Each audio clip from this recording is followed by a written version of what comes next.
কিরে পিসি, এভাবে তাকে কি দেখছিস? না না, কিছু না। কিছু বলবেন? এদিকে আইতে পিসি।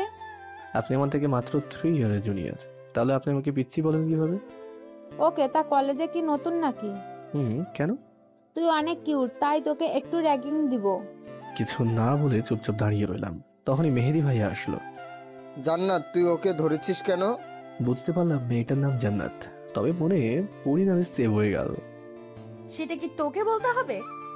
ও আমার ছোট ভাই, তাই ওকে ধরলে আমি তোকে ছাড়বো না। আমি ওদেরকে নিয়ে খেয়াল না করে পাশের একটা আপুকে পড়াতে শুরু করলাম। দেখতে যেহেতু কিউট, তাই পাশের আপুটাও শরম পেতে লাগলো। জান্নাত আপুর নজর আমার উপরে পড়তে গিয়ে একটা ধমক দিল। ওই, তোর সাহস কি করে হয় আমার বান্ধবীকে পটানোর? আমি চুপ হয়ে গেলাম। তারপর আপুর দিকে রাগি চোখে তাকালাম। আপু, অনেক তো ভার্সিটিতে রাজত্ব করেছো, এবার থেকে আর পারবে না, তো ভালো হয়ে যাও, বাই বলেই সবাইকে নিয়ে সেখান থেকে চলে আসলাম। ওই দিন ক্লাস করে বাসায় চলে আসলাম। তারপরের দিন ভার্সিটিতে গিয়ে সবাইকে খুঁজতে লাগলাম। হঠাৎ কেউ একজন আমাকে টান দিয়ে একটা ক্লাসরুমে ঢুকিয়ে ফেলে তারপর দরজাটা লাগিয়ে দেয়। টান সামলাতে চারিদিকে তাকিয়ে হালকা অবাক হয়ে গেলাম। ক্লাসটায় পুরোটাই মেয়েতে ভর্তি। আমাকে এখানে আনা হয়েছে কেন? তুই কালকে কি বলেছিলি? কখন? যে আমাদের রাজত্ব তুই শেষ করে দিবি। তোর বাসা কোথায় রে? গ্রামে। সবাই আমার কথা শুনে হেসে দিল। আমি কিছু না বলে শুধু সবাইকে দেখতে লাগলাম। গ্রামের ছেলে হয়ে আমাদের রাজত্ব কেড়ে নিবি? কিছুদিন যেতে দিন, সব টের পেয়ে যাবেন। গ্রামে থাকতে তো মনে হয় ভদ্র ছিলি, এত কিউট দেখতে। আর শহরে এসে কি রক্ত গরম হয়ে গেছে নাকি? সিংহ সব জায়গায় সিংহ থাকে, বিড়াল সে কখনোই হয় না। রাখ, আমি তোর গ্রামে খোঁজ নিয়ে দেখতেছি তুই কেমন সিংহ ছিলি। গ্রামে খোঁজ নিতে যায় না। কেন? তোর সবকিছু ফাঁস হয়ে যাবে তাই? না, খোঁজ নেওয়ার পর থেকে আমাকে ভয় পাবেন তাই। হো, তাই নাকি? আরে, আপনাদের এতটুকু আক্কেল থাকা দরকার যে ছেলেটা একদিনে যেহেতু ফার্স্ট ইয়ারে হয়ে লাস্ট ইয়ারে ছেলেদের বস হয়ে গেছে, মানে কিছু তো একটা আছে আমার মাথায়, তাই না? বেআক্কেলের মতো দল সব। যান সরেন, বাইরে যাবো আমি। কথাটা বলার পর সবার মুখে ভয় দেখতে পেলাম আমি। তখন একটু ভাব নিয়ে আমি দরজার কাছে চলে আসলাম। দরজাটা খোলার আগে আবার পিছনে ফিরে বললাম, বাইরে ওই ঝুলে থাকা মুখ নিয়ে যাবেন না, সবাই বুঝে যাবে যে আপনাদের ফার্স্ট ইয়ারের ছেলে আপনাদের গেম বাজিয়ে দিয়েছে। So smile. এই কথা বলে আমি বাইরে বেরিয়ে আসলাম। বাইরে বেরিয়ে দেখি মেহেদি ভাই সহ সবাই দাঁড়িয়ে আছে, আর আমি বেরোতে আমাদেরকে অবাক হয়ে তাকিয়ে রইল। কি হলো, এভাবে তাকিয়ে আছো কেন? তোকে কি মেরেছে ওরা? মারবে তাও আমাকে? বের হইলে ওদের মুখটা দেখিও কিভাবে শুকিয়ে কাঠ হয়ে আছে। তুই প্রথম যে কিনা টিচার রুম থেকে মার না খেয়ে বেরোইছিস। ও, ওইটা টর্চার রুম নাকি? ওদের যা ভয় দেখিয়েছে, ওরা সবাই এখন আমার সাথে কথা বললেও হিসাব করে বলবে। তাই নাকি? তারপর জান্নাতা পুরো বের হলেন। ওদের শুকনো মুখটা দেখে মেহেদি ভাই সহ বাকি সবাই হাসতে লাগলো। ওই জান্নাত শোন, এবার সিংহ এসেছে আমাদের দলে, দেখবো কিভাবে তুই আর পাওয়ার বাড়াস আমাদের সামনে। মেহেদি ভাইয়া জোরে ডাক দিয়ে বলল। জান্নাত আপু কিছু না বলে চলে গেল। তারপর ওনাদের নিয়ে বসলাম একটা জায়গায়। আচ্ছা, সারা ভার্সিটির মেয়েদের লিডার কয়জন? 5 জন। এই 5 জনের লিডার কি জান্নাত নাকি? ওকে, প্রথমে এটা বলো, জান্নাতের কোনো ক্রাশ আছে ভার্সিটিতে, বা ভার্সিটিতে কাউকে ভালোবাসে? না, কেন? আর বাকি 4 জনের কোনো ক্রাশ বা ভালোবাসে মানুষ বা বয়ফ্রেন্ড আছে? আছে, কিন্তু কেন বলতো? শোনো, মেয়েরা পৃথিবীতে কারো কথা না শুনলেও তার ক্রাশের কথাই উঠবাস করে। কারণ মেয়েরা যাকে পছন্দ করে তাকে সবসময় মন থেকে পছন্দ করে, আর তাই তাদের সেই কমজোরি জায়গাটার ফায়দা তুলতে হবে। আমার কথা শুনে মেহেদি ভাই সবাই হাঁ করে তাকিয়ে আছে। আমি ওনাদের বললাম, কি হলো? তুই সত্যি হারামি। ধন্যবাদ। এখন ওদের ক্রাশগুলোকে আমাদের টিমের একটা ভালো পথ দিয়ে দাও, তাহলে দেখবে জান্নাত ছাড়া বাকি 4 জন আমাদের টিমের কথাই চলবে। ওকে। আর জান্নাতকে আমি দেখে নেব, কিন্তু তার আগে জান্নাতকে বা ওর সম্পর্কে কিছু জানতে হবে আমাকে। শোন তাহলে, জান্নাত হলো ওর বাবা মায়ের একমাত্র সন্তান। অনেক বড় লোক ওর বাবা, আর ভার্সিটির সভাপতি। ওর বাবা আর ওকে দেখতে যতটা সুন্দরী ততটাই অহংকারী, আর কোনো ছেলেকে সে ভাও দেয় না। ওকে, বাকিটা আমি দেখে নেব। এখন যা বললাম সেটা করো। ওকে, লাস্ট ইয়ারের নির্বাচন কিন্তু 12 দিন পরে, সো যা করার তা তাড়াতাড়ি কর। তুমি যাও তো, চিন্তা করো না। তারপর ক্লাস করে বাসায় চলে গেলাম। এসে ফ্রেশ হয়ে বসে পড়ছিলাম, তখনই কলেজে একটা মেয়ের কল আসলো। কিছু না ভেবে কলটা রিসিভ করলাম। কি রে সুমিত, তুই এখন কল দিয়েছিস? ভাই, আপনি যেই ভার্সিটিতে ভর্তি হয়েছেন সেখান থেকে জান্নাত নামের একটা মেয়ে কল দিয়ে প্রিন্সিপালের কাছে আপনার খোঁজ নিতে। তো স্যার কি বললো? কলেজে যা করেছেন তাই সব বলে দিয়েছে, আর বলে দিয়েছে আপনার সাথে যেন না লাগতে যায়। ওকে, ভালো থাকিস বলেই ফোনটা কেটে দিলাম। কি ম্যাডাম, আমার খোঁজ নেওয়া শেষ, কি বলবো প্রিন্সিপাল? তুই জানলি কিভাবে? আপু, আমি যেই কলেজে পড়ে এসেছি ওই কলেজে প্রিন্সিপালের রাজত্ব না চলতো, শুধু আমার রাজত্ব চলতো। তো আমার কলেজে আমার খোঁজ নেবেন আর আমি জানবো না, এটা কখনো হয়? তুই হয়তো জানিস না, এটা গ্রাম না শহর। আর এই ভার্সিটির সভাপতি আমার বাবা। ও তাই নাকি? আপনি কি ভয় দেখাচ্ছেন? না, সাবধান করে দিচ্ছি, বেশি লাফালাফি করলে ভার্সিটি থেকে বের করে দিব। জান্নাতের কথাটা শুনে আমি জোরে হাসি দিলাম। ওরা সবাই আমাদেরকে অবাক হয়ে তাকিয়ে রইল। কি হলো, হাসছিস কেন? আপু, আমাকে চাইলেই বের করে দিতে পারো, কিন্তু পরে ভার্সিটিতে মুখ দেখাবে কি করে? মানে? আমাকে বের করে দিলে সবাই বলবে একটা ফার্স্ট ইয়ারের ছেলের ভয়ে তোমাদের সবার অবস্থা খারাপ হয়ে গেছে, তাই ওকে বের করে দিয়েছো। তারপর তোমাদের দেখলে শুধু ছেলেরাই না, মেয়েরাও হাসবে আর থুতু দিয়ে চলে যাবে তোমাদের। ওই ওই ওই, তুমি রাখলে না, তোমাকে এত পরীর মতো লাগে, তা কি তুমি জানো? এই বলেই পিছন ফিরে চলে আসলাম। তখন জান্নাত আপু পিছন থেকে ডাক দিয়ে বলল, তোকে ভার্সিটি থেকে বের করব না, তোকে ভার্সিটিতে রেখেই শায়েস্তা করব। ওকে। কিরে, এখন কি করব? এখন কাজ হলো ওরা কি প্ল্যান করছে তা আমাদের জানতে হবে। কিভাবে? ওদের টিমে ভেজাল মিশিয়ে দিতে হবে। কিভাবে? আমাদের দলে কয়েকটা মেয়েকে কায়দা করে ওদের টিমে ঢুকিয়ে দাও, ব্যাস তাহলেই হয়ে যাবে। তুই রাজনীতি করলে তো দেশটারে কাঁপিয়ে রেখে দিবি। এই জন্যই তো রাজনীতিতে যায় না। রাজনীতি করবি? ফাউল কথা বলো না তো। ওকে। তোমরা থাকো, আমি যাই বলেই বাসায় চলে আসলাম। এইভাবেই 4-5 দিন চলে গেল। জান্নাত আমার পিছনে লেগে আছে। স্টুডেন্ট লিডার নির্বাচনের আর মাত্র 4 দিন বাকি। এই নির্বাচনে ছেলেরা পাশ হবে, কারণ জান্নাতের টিম ছাড়া বাকি সবাই এখন আমাদের টিমে চলে এসেছে। তাই জান্নাত রেগে আগুন হয়ে আছে। আমি জানি জান্নাত আমার ক্ষতি করতে চাই, কিন্তু সেটা ওরা পারবে না, কারণ আমার কোনো কমজোরের জায়গা নেই। সকালে আমার একটা ফোন আসলো। ভার্সিটির একটা ছেলে ফোন দিয়েছে। এত সকালে ফোন দিয়েছে কেন, এটা জানার জন্য ফোনটা রিসিভ করলাম। কি রে, এখন ফোন দিয়েছিস কেন? ভাই, আমাদের একটা টিম মেম্বারকে জান্নাত মারতেছে, তুমি আসো তাড়াতাড়ি। টর্চর রুমে, তুমি তাড়াতাড়ি চলে আসো। ওকে, আমি এখনই আসছি বলেই ফোনটা কেটে দিলাম। ভাবতে লাগলাম সমস্যা হলো তো মেহেদি ভাই ফোন দেবে, এই ছেলেটা ফোন দিল কেন? তাই মেহেদি ভাইকে ফোন দিলাম। ভাই, ভার্সিটিতে কোনো সমস্যা হয়েছে নাকি? না, কেন? আরে একটা ছেলে। হুসাইন, এটা জান্নাতের চাল, তুই ভুলেও ওর কথা শুনবি না, তাহলে অনেক বড় সমস্যা হয়ে যাবে বলে দিলাম। ভার্সিটিতে তো যাবই, সেটা হাজারো সমস্যা হোক। এখন তুমি একটা কাজ করো। কি কাজ? এটা করতে পারবে? পারবো। তাহলে আমি ভার্সিটি যাওয়ার আগে এটা রেডি করে ফেলো, আমি ঢোকার আগে কল দেবো। ওকে, ভালো থেকো বলেই ফোনটা কেটে দিলাম। তারপর চলতে লাগলাম ভার্সিটিতে। ভেতরে যাওয়ার আগে মেহেদি ভাইকে কল দিয়ে সবকিছু জানতে পারলাম, সবকিছু ওকে। তাই কোনো কিছু চিন্তা না করেই ভিতরে গেলাম। গিয়ে দেখি ছেলেটা দাঁড়িয়ে আছে, তাই ওর কাছে গেলাম। ভাই, ওরা ভিতরে আছে, তুমি যাও। ওকে বলে ভিতরে ঢুকে গেলাম। ভিতরে গিয়ে আমি হালকা চমকে উঠলাম, কারণ ভিতরে জান্নাত ছাড়া আর কেউই নেই। বুঝলাম পরিবেশ গরম হবে, তাই রুমের ওপরের এক কোণে থাকা ছোট্ট জানলায় তাকিয়ে দেখে নিলাম যে মেহেদি ভাই ক্যামেরাটা নিয়ে পৌঁছেছে কিনা। মেহেদি ভাইয়া ক্যামেরা নিয়ে বসে আছে চুপ করে, তাই চিন্তা ছাড়া বুকটা টান দিয়ে দাঁড়ালাম। কি হলো, এখানে ডাকলেন কেন? তোকে আজকে সবাই মেরে ভার্সিটি থেকে বের করবে। কেন, আমি কি করেছি? তুই কিছুই করিসনি, করব আমি, আর দোষ দিব তোর। তারপর বাকিটা স্টুডেন্টরা দেখে নেবে। শোনেন, আমার গর্তে ফেললে গিয়ে আবার নিজে গর্তে পড়ে যায় না আওয়াজ। ওকে, তুই দেখ কে পড়ে গর্তে। তারপর জান্নাত আপু নিজের জামার কিছু অংশ ছিঁড়ে ফেললো। তারপর নিজ থেকে চিৎকার করে কাঁদতে লাগলো।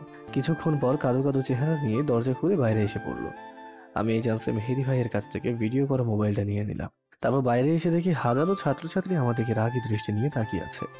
তাই চুপচাপ কিছু না বলেই প্রিন্সিপালের রুমের দিকে চলে গেলাম। বুঝতে পেরেছি মেহেদি বাইরে এসে বলেছে যে আমি তাকে ধর্ষণ করার চেষ্টা করেছি বা নানান কিছু। 1 ঘন্টার মধ্যে সভাপতি সহ সব স্যারেরা এসে গেল। সভাপতি সাহেব আমাদেরকে অগ্নি চোখে তাকিয়ে আছে। প্রিন্সিপালের রুমের বাইরে কিছু ছেলে মেয়ে মিলে আমার শাস্তির দাবিতে মিছিল করছে। ভেতরে আমি আর মেহেদি ভাই দাঁড়িয়ে সেগুলো শুনছিলাম। তখনই প্রিন্সিপাল স্যার বলে উঠল, তুমি কি সেই হুসাইন যে কিনা ফার্স্ট ইয়ারে হয়ে লাস্ট ইয়ারের ছেলেদের সাথে ঘোরাফেরা করো? জি স্যার। তা তুমি তো খুব ভালো বলে জানতাম। 20 দিনে ভার্সিটির সবার কাছে ফেভারিট একজন নেতা হয়ে উঠেছো, তা হঠাৎ করে এমন কাজ করতে গেলে কেন, তাও আবার আমাদের সভাপতির মেয়ের সাথে? স্যার, মিটিং কি আরো করবে নাকি এটা এখানে শেষ করে দেবো? মানে এটা বলছি স্যার, আপনার রুমের প্রজেক্টরটা একটু চালু করতে পারি? কেন? আমি কিছু সবাইকে দেখাতে চাই। স্যার সবার দিকে তাকিয়ে হ্যাঁ বলল। তারপর মেহেদি ভাই সব রেডি হলো। তারপর আমি গিয়ে ভিডিওটা প্লে করে দিলাম। সবাই হাঁ করে দেখতে লাগলো। জান্নাত ভিডিওটা দেখে চোখ কপালে উঠে গেছে। একবার ভিডিওটা দিকে তাকাচ্ছে আর একবার আমার দিকে তাকাচ্ছে। ভিডিওটা শেষ হওয়ার পর আমি মোবাইলটা নিয়ে নিলাম। স্যার, আমি জানি না জান্নাত আবার কি বিচার হবে, তবে এরকম অপবাদ যেন অন্য কাউকে না দেয় সেদিকে নজর রাখবেন। ভালো থাকবেন। বলে মেহেদি ভাই সহ আমি বেরিয়ে আসলাম। বাইরের সবাই আমাদেরকে হাঁ করে তাকিয়ে আছে। সবাইকে ইউনিভার্সিটির সকল স্টুডেন্টদের একটা গ্রুপ আছে, সেটাতে ভিডিওটা শেয়ার করে দিয়ে সবাইকে চেক করতে বললাম। কিছুক্ষণের মাঝেই সবাই চুপ হয়ে গেল। খারাপ আমাদের টিম না, খারাপ হলো জান্নাতের টিম। তো ভালো কিছু করতে চাইলে আমাদের টিমে চলে আসেন। ভালো থাকবেন সবাই। বলে ক্যান্টিনে চলে আসলাম। ওই দিন আর ক্লাস করা হয়নি। তাই দুপুরে বাসায় খাওয়া দাওয়া করে দিলাম এক ঘুম। বিকেলে মোবাইলে চিল্লানিতে ঘুমটা ভাঙলো। তাকিয়ে দেখি মেহেদি ভাইয়ার ফোন। তাই উঠে রিসিভ করলাম। ভাই বলো। একটা গুড নিউজ আছে। কি গুড নিউজ? আরে ভার্সিটির সব ছেলে মেয়ে আমাদের টিমে জয়েন করতে চাইছে। সকলকে দলে নিয়ে নিব। দল তোমাদের? তোমরা ভালো জানো। তুই এটা কি বললি হোসাইন? আচ্ছা ঠিক আছে, সবাইকে নিয়ে নাও। আর জান্নাতের কি খবর? ওর বাবা ওকে বাসায় নিয়ে যেতে দেখলাম। মনে হয় তোর উপর প্রতিশোধ নিবে। কিভাবে বুঝলে? ওর চোখ দিয়ে মনে হচ্ছিল আগুন ঝরছে। তুই একটু সাবধানে থাকিস। ওকে, তুমি চিন্তা করো না, ভালো থেকো। আমি এখন ঘুমাবো। ওকে ভাই। বলেই ফোনে রেখে দিলাম। পরের দিন কলেজে গিয়ে দেখি জান্নাত আর ওর দুইটা বান্ধবী বসে আছে। তাই ওদের কাছে গেলাম। আপু মন খারাপ? তোকে বলতে হবে আমার মন খারাপ নাকি? না, এইভাবে বসে আছে তো তাই জিজ্ঞাসা করলাম। অনেক মজা নিচ্ছিস তাই না? আমিও তোকে দেখে নেব। আরে আপু, একবার বেইজ্জতি হয়ে আক্কেল ঠিকানায় আসেনি নাকি? আবার বেইজ্জত হতে চাও? তুই দেখ আমি তোর কি অবস্থা করি। আমার সাথে লাগ দিয়ে শোনা, তাহলে নিজের পায়ে কুড়াল মারবে, বলে দিলাম কিন্তু। সেটা সময়ই বলে দিবে। ওকে, তা ক্ষমতা তো ছেলেদের হাতে চলে আসছে, কিছু করবে না? আমি দেখবো তোরা কিভাবে ক্ষমতা ছিনিয়ে নিস। তুমি দেখতে থাকো আর আমি খেলতে থাকি। ভালো থেকো, বাই। বলেই চলে আসলাম। আপুর হয়তো রাগে চুল ছিঁড়তে মন চাইছে, আর আমার মন যাচ্ছে হাসতে। নির্বাচনের আগের দিন সবাইকে নিয়ে মিটিং শেষ করে বাসায় চলে গেলাম। নির্বাচনের দিনে সবকিছু ঠিকঠাকভাবেই হলো, কিন্তু ভোটের রেজাল্ট শুনে মাথা উল্টে চক্কর খেয়ে গেল। নির্বাচনে নাকি জান্নাত পাশ করেছে, কিন্তু এইটা কিভাবে হয়? না না, এটা তো মানা যায় না। তাই সবাই মিলে আন্দোলন ডাকলাম। প্রিন্সিপাল স্যারের সবাইকে বোঝা যায় লজিটার সভাপতির ডিসিশন। তাই জান্নাত নির্বাচনে পাশ করানো হয়েছে। আমি মেহেদি ভাইয়াকে হালকা একটু উস্কে দিলাম। উনি তো রেগে ফায়ার হয়ে বললেন, স্যার কথা একটাই যে যতদিন পর্যন্ত নির্বাচন আসল রেজাল্ট না দেওয়া হবে ততদিন ভার্সিটি বন্ধ। সবাই যার যার বাসায় যাও। সবাই চলে যাওয়ার পর স্যার আমাদেরকে ওনার রুমে ডাকেন। ওখানে গিয়ে দেখি জান্নাত সহ আরো কিছু মেয়ে বসে আছে। ওদের দেখি সারা শরীর জ্বলে উঠলো। আমার মনে হচ্ছিল ওদের মেরে নাক মুখ ফাটিয়ে দিই, কিন্তু মেয়ে তো তাই মারা যাবে না। দেখো, এবারের মতো ব্যাপারটা এখানে থামিয়ে দাও। পরের বার থেকে সুষ্ঠু নির্বাচন হবে। স্যার আমাদের হাজার বললেও লাভ হবে না। বাইরে যেটা বলে এসেছি ভিতরেও এটা থাকবে। সভাপতির সাথে কথা বলেন আপনি। আর রেজাল্টের আগে ভার্সিটি খুলবে না। দেখো, তোমরা বোঝার চেষ্টা করো। যা বলে গেলাম তাই করেন। আর স্যার, এছাড়া যদি অন্য কোনো চাল চালতে যান তাহলে পরিণাম কিন্তু ভয়াবহ হবে, বলে দিয়ে গেলাম। বলে আমি আর মেহেদি ভাই চলে আসলাম। 3-4 দিন পর পরিবেশটা বদলালো। ক্ষমতা আমাদের হাতে দিয়ে দেওয়ার সিদ্ধান্তে পৌঁছেছে। সবাই খুশিতে নাচছে। আর জান্নাতের দিকে তাকিয়ে দেখি রাগের লজ্জায় পুরোই লাল হয়ে আছে। আমাকে হাতের কাছে পেলেই হয়তো চিবিয়ে খাবে। ভাবলাম একটু মজা নেওয়া যাক, তাই জান্নাতের কাছে গেলাম। বাবাকে বলে ক্ষমতা হাতে নিয়ে নেওয়াটাকে জিত বলে না, জিত বলে ক্ষমতা ছিনিয়ে নেওয়াটাকে। আমার কথা শুনে জান্নাত আপু হেসেই দিল, আর কেমন জানি একটা লুক নিয়ে আমার দিকে তাকালো। এবার তোর গলার কাটা হব আমি। ছি, এরপরেও তোমার লজ্জা হলো না? তুই আমার মান সম্মান সব শেষ করে দিয়েছিস, যেটা এই 4 বছরে কেউ আমাকে করতে পারেনি। তুই আমাকে হারিয়ে দিয়েছিস। শার্টের কলারটাকে একটু উঁচু করে ভাব নিলাম। তবে চিন্তা করিস না, এবার তোর নরম জায়গায় মারবো। আমি প্রয়োজনে তোর গলার কাটা হব। তারপরও গলার কাটা হব আমি। না পারবি ফেলতে, না পারবি খেতে, মনে রাখিস। বলেই জান্নাত জ্বলতে জ্বলতে চলে গেল। আমি কথাটা মজা ভেবে উড়িয়ে দিয়ে চলে গেলাম। তারপর ক্ষমতা পাওয়ার আনন্দে হালাক নাচতে করে তারপর সন্ধ্যায় বাসায় আসলাম। হাত মুখ ধুয়ে বইটা নিয়ে বসেছিলাম। তখনই বাড়ি থেকে ফোন আসলো, তাই রিসিভ করলাম। আম্মু বলো। একটা খুশির সংবাদ আছে। কালকে কি ঈদ নাকি? চুপ, তোর ভাইয়ের বিয়ে ঠিক হয়েছে। তাই নাকি? মেয়েটাকে? কে আর, তোর ভাই যাকে পছন্দ করতো তাকেই বউ বানিয়ে আনবো। ওকে, তুমি ফোন রাখো, আমি কালকে বাসায় আসবো। ওকে। বলে আম্মু ফোনটা রেখে দিল। সকালে কলেজে ছুটির দরখাস্ত জমা দিয়ে বিকেলের বাসে মেহেরপুর ফিরে আসলাম। 10 দিন বাসায় কাটিয়ে গেলাম। ভাইয়ের বিয়ের সব ঝামেলা শেষ করে ফেললাম। তারপর আবারও গেলাম ভার্সিটিতে। আমাকে দেখে মেহেদি ভাই সহ সবাই খুশি হয়েছে, কিন্তু এই 10 দিন জান্নাত আপুকে সব থেকে বেশি মিস করেছি। ক্র্যাশ বলে কথা। অনেকবার ঝগড়া করার পরও নক দিয়েছি, কিন্তু আপুর রিপ্লাই দেয়নি। ভার্সিটিতে সবার সাথে দেখা করে গেলাম জান্নাত আপুর কাছে। দূর থেকে দেখলাম হাসছে। আমাকে দেখার পরেই সব হাসি উঠাও। তারপর আপুর কাছে গেলাম। কিরে শয়তান, এতদিন কোথায় ছিলি? বাড়িতে গিয়েছিলাম, কেন? বড় ভাইয়ের বিয়ে করছে তো তাই। ও, তা তোরা কয় ভাই বোন? মাত্র 2 ভাই। ও, তা বাসায় আর কে কে থাকে? আম্মু, ভাবি, ভাইয়া। আর আগে আমি থাকতাম, এখন ঢাকায় চলে এসেছি। তার মানে তোর আব্বু নেই, তাই তো? হুম। তোদের গ্রামের নামটা কি জানো? মেহেরপুর জেলা, আর এই গ্রাম। ওকে, তুই যা, আমাকে এখন অনেক কাজ করতে হবে। ওকে বলেই সেখান থেকে চলে আসলাম। এইভাবে কেটে গেল 3 মাস। আপু এখনো আমাকে দেখলো জলে, কিন্তু আমার সেদিকে দেখার মতো অত সময় নেই। এদিকে ভার্সিটিতে গ্রীষ্মকালে ছুটি পড়ে গেছে, প্রায় সপ্তাহখানেক হবে। বাড়িতে যাব, কিন্তু কিছু কাজ আছে, তাই সেগুলো শেষ করে আজকে দুপুরে বাড়ি ফিরে যাব। যেই ভাবা সেই কাজ। বাসে ফিরতে ফিরতে রাত হয়ে গেল। সবার সাথে কথা বলা শেষ করে নিজের রুমের দিকে গেলাম। রুমে ঢুকতে আটকে উঠলাম। ভূত দেখার মতো চমকে আবারও বাইরে চলে আসলাম। কি রে, বাহিরে আসলি কেন? না, এমনি আমার হঠাৎ মনে হলো আমার রুমে একটা মেয়ে আছে, তাই চমকে গিয়েছিলাম। মনে হওয়ার কি আছে, মেয়েটা তো সত্যিই আছে তোর রুমের ভিতরে। কি? কি? না, জি। আর তুই এত অবাক হলি কেন? কিছু না, এমনি। তুমি যাও, আমি একটু পরে আসছি। ওকে। বলে আম্মু চলে গেল। তারপর আমি রুমের ভিতরে চলে গেলাম। কিরে, কি খবর তোর? আপনি এখানে কেন? আমাদের বাসায় আসলেন কেন? সেটা এখন বাহিরে গেলেই তোর আম্মু বলবে তোকে। মানে আপনি কি বলেছেন আম্মুকে? সেটা আম্মুর কাছ থেকে গিয়ে শুনে আয়। ওকে, আমি একটু পরে যাচ্ছি। যদি উল্টো পাল্টা কিছু বলেন না, তাহলে খবর আছে আপনার। মারবি নাকি আমাকে? তার চেয়েও বেশি মারবো। বলেই ওয়াশরুমে চলে গেলাম ফ্রেশ হতে। এসে দেখি জান্নাত রুমে নেই, তাই আমি রেডি হয়ে খাওয়া দাওয়া করতে চলে গেলাম। সবাই একসাথে বসে খেতে লাগলাম। তখনই ভাইয়া বলে উঠলো, শোন হোসাইন, আমি আর আম্মু মিলে একটা ডিসিশন নিয়েছি। কি ডিসিশন? কলিজাটা কাঁপছিল, কি না কি বলে এই ভেবে। আমরা তোর বিয়ে ঠিক করেছি জান্নাতের সাথে। ভাইয়ার কথা শুনেই গলায় ভাত আটকে গেল, তাই কাঁদতে লাগলাম। সবাই মিলে পানি খাইয়ে থামালো। কিরে, কি হয়েছে তোর? না না, কিছু না। ওই তুমি যেন কি একটা বলবে বলছিলে। তোর বিয়ে ঠিক করেছি মাহির সাথে। ভাইয়া, উনি আমার 3 ক্লাস সিনিয়র। তো কি হয়েছে, এখন চুপচাপ খা। খাওয়া দাওয়া শেষ করে ছাদে আয়, তোর সাথে আমার কথা আছে। ওকে বলেই চুপচাপ খেয়ে রুমে চলে আসলাম। এখন সবকিছু মাথার উপর দিয়ে যাচ্ছে। জান্নাত আমাকে বিয়ে করতে চাইছে কেন?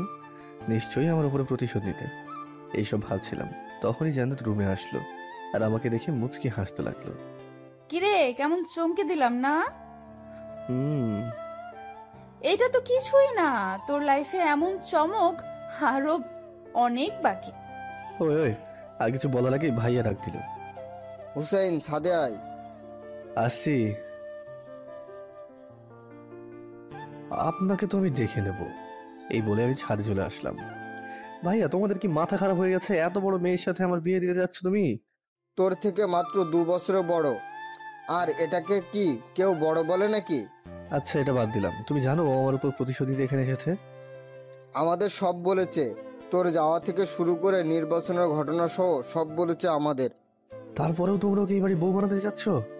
মেয়েটা খুব ভালো, আর আম্মু নিজে কথা দিয়েছে। আর তুই ভালো করেই জানিস আম্মু কথা দেওয়ায় কতটা পাক্কা।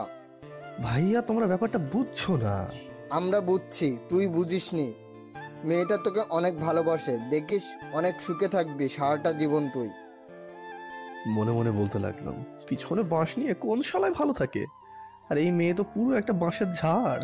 জীবনে যা শান্তি ছিল সব মাটি চাপা দিতে হবে, কারণ ওনাদের যাই বলি না কেন সবকিছু জবাব নেগেটিভই আসবে। কি রে, কি এত ভাবছিস? তোমরা যে ওর আবেগকে এত পাত্তা দিচ্ছ বা নিজের বাড়ি বউ বানাতে যাচ্ছ, ওর বাবা যদি জানতে পারে তাহলে আমাদের সবাইকে মাটির নিচে ঢুকিয়ে দেবে। কিন্তু ওর বাবা কখনোই মেনে নেবে না এত বড় লোকের মেয়েকে এই বাড়িতে বউ করে আনার স্বপ্ন দেখো কিভাবে তোমরা। হ্যাঁ, বাঁচতে চাইলে ওকে বুঝিয়ে সুঝিয়ে বাসায় পাঠিয়ে দাও। ভাইয়া মোবাইলে কি যেন খুঁজে বের করে আমার সামনে ধরলো। এটা জান্নাতের বাবা না?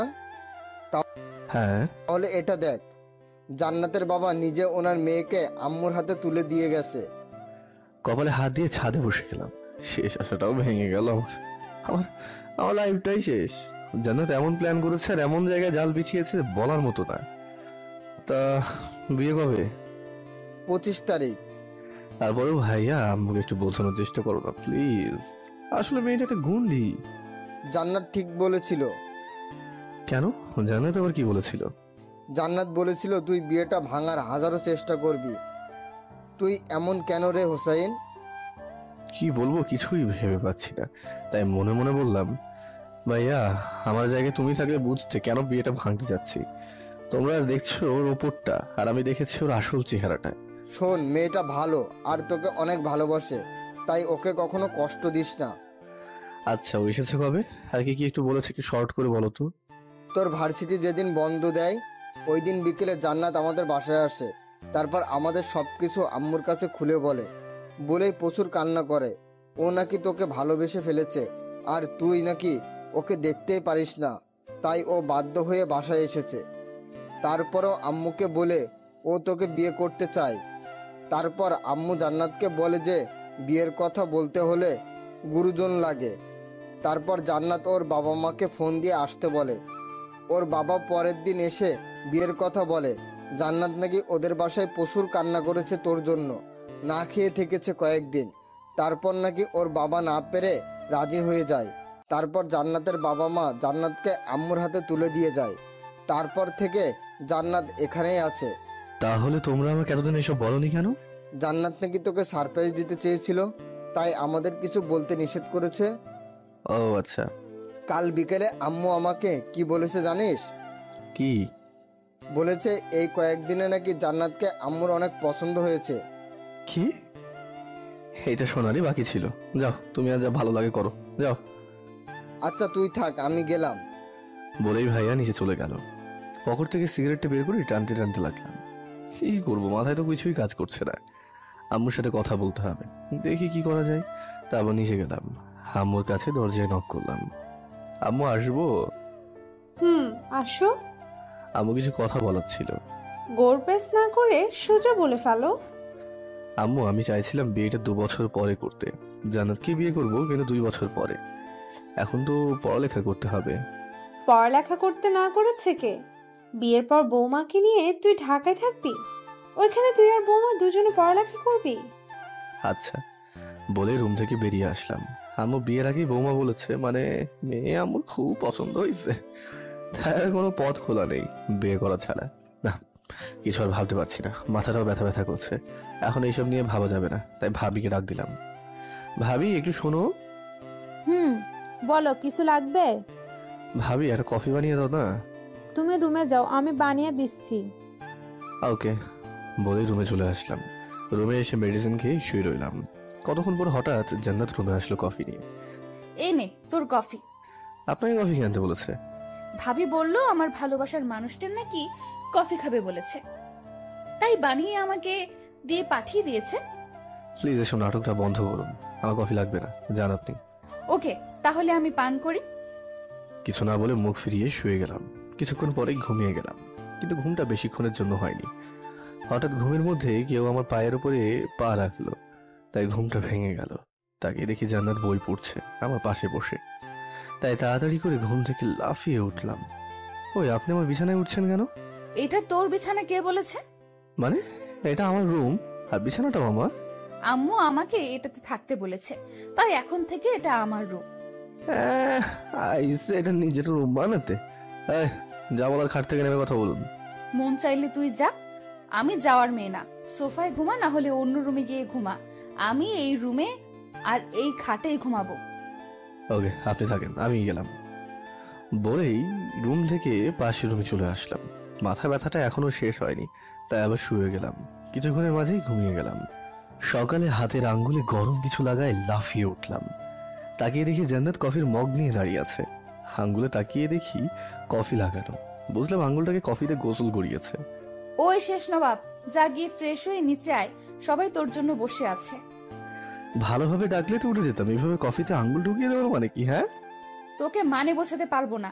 আর তোকে এর আগেও একবার ডেকে গেছি, কিন্তু তুই উঠিসনি, তাই এটা করতে হয়েছে। তাড়াতাড়ি রেডি হয়ে নে, আমাকে নিতে যেতে হবে। তো জান না, আপনাকে আটকিয়ে রেখেছে কে? তোকে নিয়ে যেতে বলেছে আম্মু। তাড়াতাড়ি কর, আমার প্রচুর খিদে পেয়েছে। শালার হাসবো না কাঁদবো এটা নিয়ে ভাবতে লাগলাম। সবার অভিশাপ হয়তো আজকে এসে আমাকে পেয়েছে। এসব ভাবতে ভাবতে গিয়ে ফ্রেশ হয়ে আসলাম। এসে দেখি বিছানায় বসে বসে আমার মোবাইল টিপছে। মোবাইলটা নিতে চাইলে সেটা সরিয়ে ফেলে। হয়, আপনি আবার ফোনে নিয়েছেন কেন? চেক করছি কি চেক করেন আপনি? কোনো মেয়ের সাথে রিলেশন আছে কিনা। থাকলে আম্মুর কাছ থেকে তো তোকে কতগুলো বকা শোনানো যাবে। কপালে হাত দিয়ে ফ্লোরে বসে গেলাম। প্যারার আগে শরীরটা ছিঁড়ে যাচ্ছে। বাসায় বলে চুপচাপ হজম করে নিচ্ছি। কিরে, তুই এখনো রেডি হচ্ছিস না কেন? হচ্ছি বলেই রেডি হতে লাগলাম। রেডি হয়ে নিচে গেলাম আর দুজন গিয়ে দেখি সবাই বসে আছে। কিরে, তোর আসতে এত দেরি হলো কেন? আসলে ওনার কাপড় বের করতে গিয়ে আমি একটু দেরি করে ফেলেছি, তাই রেডি হতে দেরি হয়ে গেছে ওনার। জান্নাতের কথা শুনে আকাশ থেকে পড়লাম। যাক, দোষটা নিজের ওপর নেওয়াই ভালোই হয়েছে। জান্নাত, আমি জানি ওর উঠতে নিশ্চয়ই দেরি হয়েছে, তাই তুমি ওর দোষ নিজের কাঁধে নেওয়ার কোনো দরকার নেই। তুমি খেতে বসো। ভাইয়ার কথা শুনে আরো বেশি অবাক হলাম। তার মানে জান্নাত বাঁশ দিয়ে নিজেকে উপরে উঠিয়েছে আর এই জন্যই দোষটা নিজের কাঁধে নিয়েছিল। এইসব ভাবতে ভাবতে নাস্তা শেষ করে রুমে চলে আসলাম। রুমে বসে বসে মোবাইল টিপছিলাম আর হঠাৎই জান্নাত এসে হাজির হলো রুমে। বাঁশ কি আরো আছে? থাকলে দিয়ে যান। আরে এই তো মাত্র শুরু, তোর জন্য তো বাঁশের জঙ্গল লাগিয়ে রেখেছি আমি। একটা রিকোয়েস্ট আছে, রাখবেন প্লিজ? আগে বল, পরে ভেবে দেখবো। বিয়ের তো আরো 5 দিন, সেই কয়েকটা দিন আমাকে জ্বালায়েন না প্লিজ। কারণ বিয়ের পর তো লাইফে তেজপাতা করবেন, সেটা আমার জানা হয়ে গেছে। তো এই কয়েকটা দিন প্লিজ জ্বালিয়েন না। ওকে, কিন্তু আমারও একটা শর্ত আছে। কি শর্ত বলেন? আমি যেভাবে বলবো সেভাবে বিয়ের আগ পর্যন্ত চলতে হবে। ওকে, বিয়ের পরে যে যার মতো চলবো, তাই তো? জান্নাত কিছু না বলে হালকা হেসে চলে গেল। মানে এটা বোঝার বাকি রইলো না। যাক, তারপর আবার একটু ঘুমিয়ে নিলাম। দুপুরে আম্মু এসে ডাক দিল। উঠে ফ্রেশ হয়ে গিয়ে খাওয়া দাওয়া করে নিলাম। তারপর রুমে এসে মোবাইল টিপতে লাগলাম। বিকেলে সব বন্ধুদের সাথে দেখা করবো বলে রেডি হচ্ছিলাম, তখনই জান্নাত রুমে আসলো। কিরে, কোথাও যাবি নাকি? হুম।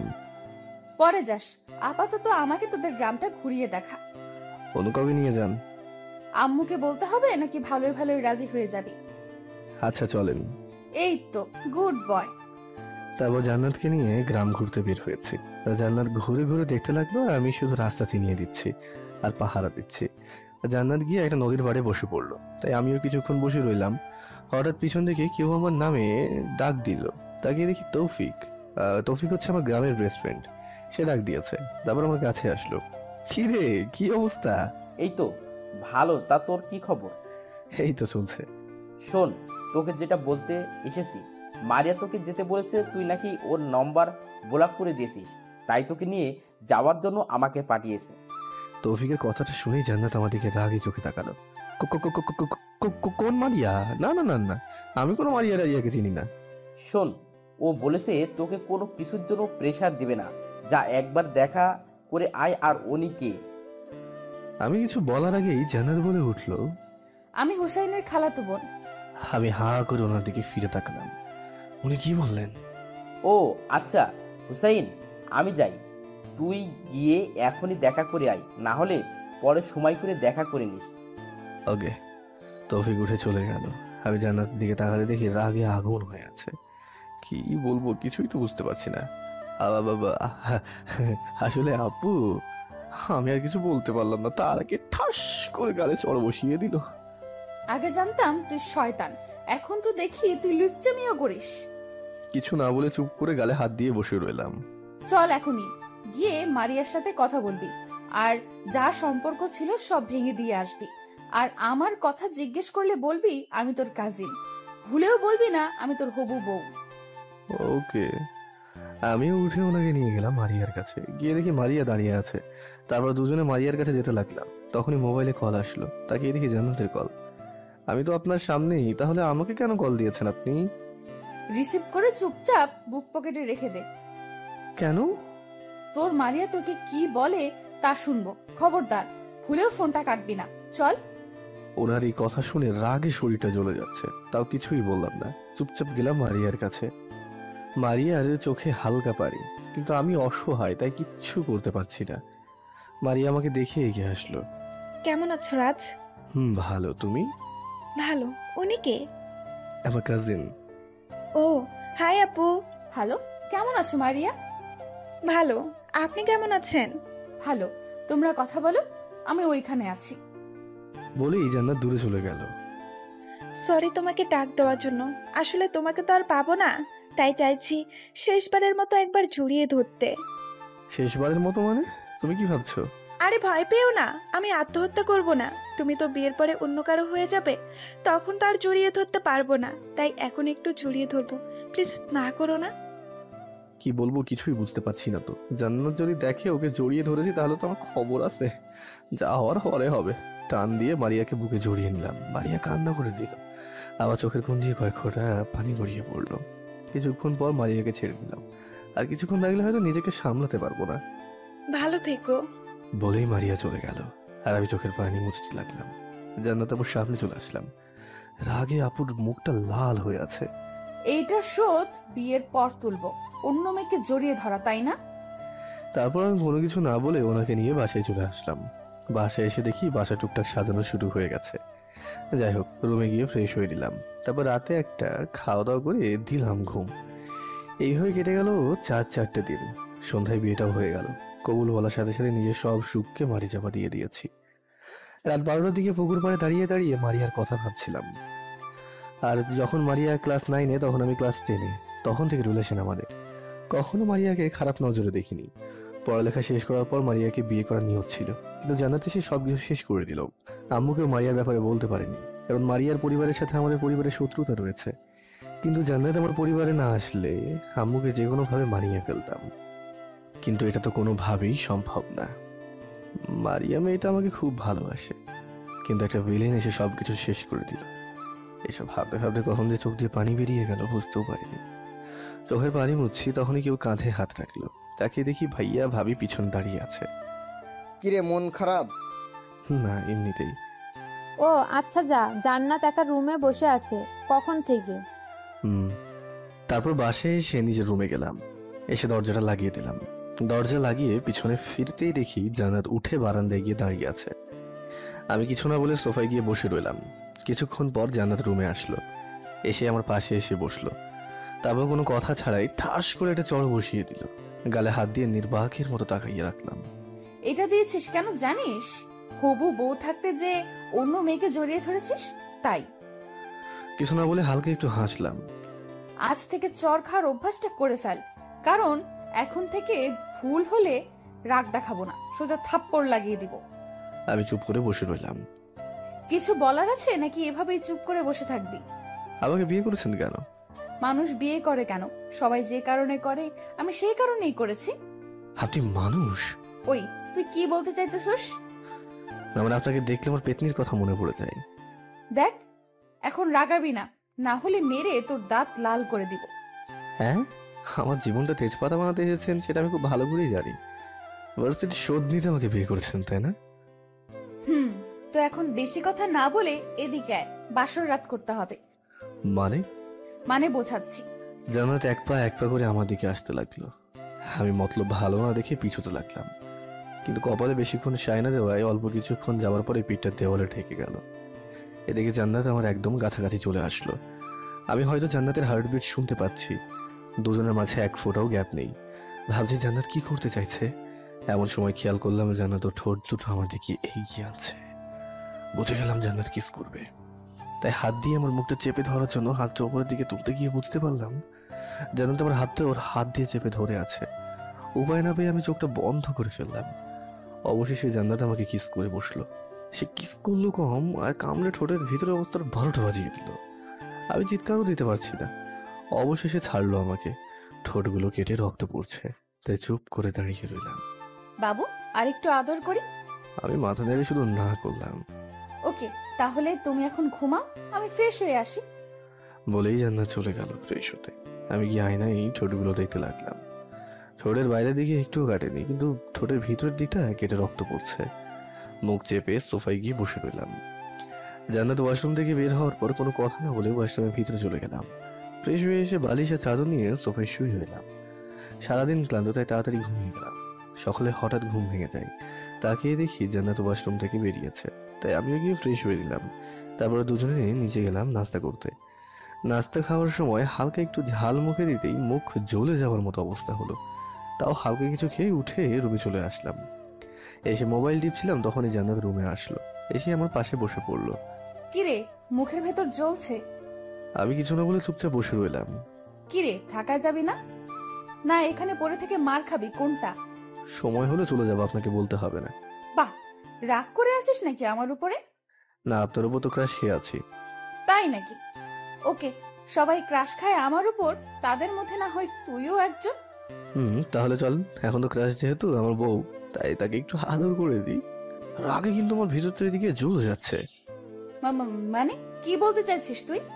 আমি জান্নাতের হাত দুটো শক্ত করে চেপে ধরে টান দিয়ে বিছানায় শুইয়ে দিলাম। তারপর আমি আমার পা দিয়ে জান্নাতের পাগুলো চেপে ধরলাম। ওই, তুই কি করতেছিস? ক্রাশকে আদর করব। ছেড়ে দে বলছি, না হলে পরে তোর অবস্থা খারাপ করে দেব বলে দিলাম। খাটের কোণা থেকে ওড়না নিয়ে জান্নাতের হাতগুলো বেঁধে দিলাম। তারপর গিয়ে দরজাটা লাগিয়ে আসলাম। জান্নাতের মুখে ভয়ের ছাপটা স্পষ্ট দেখতে পাচ্ছি।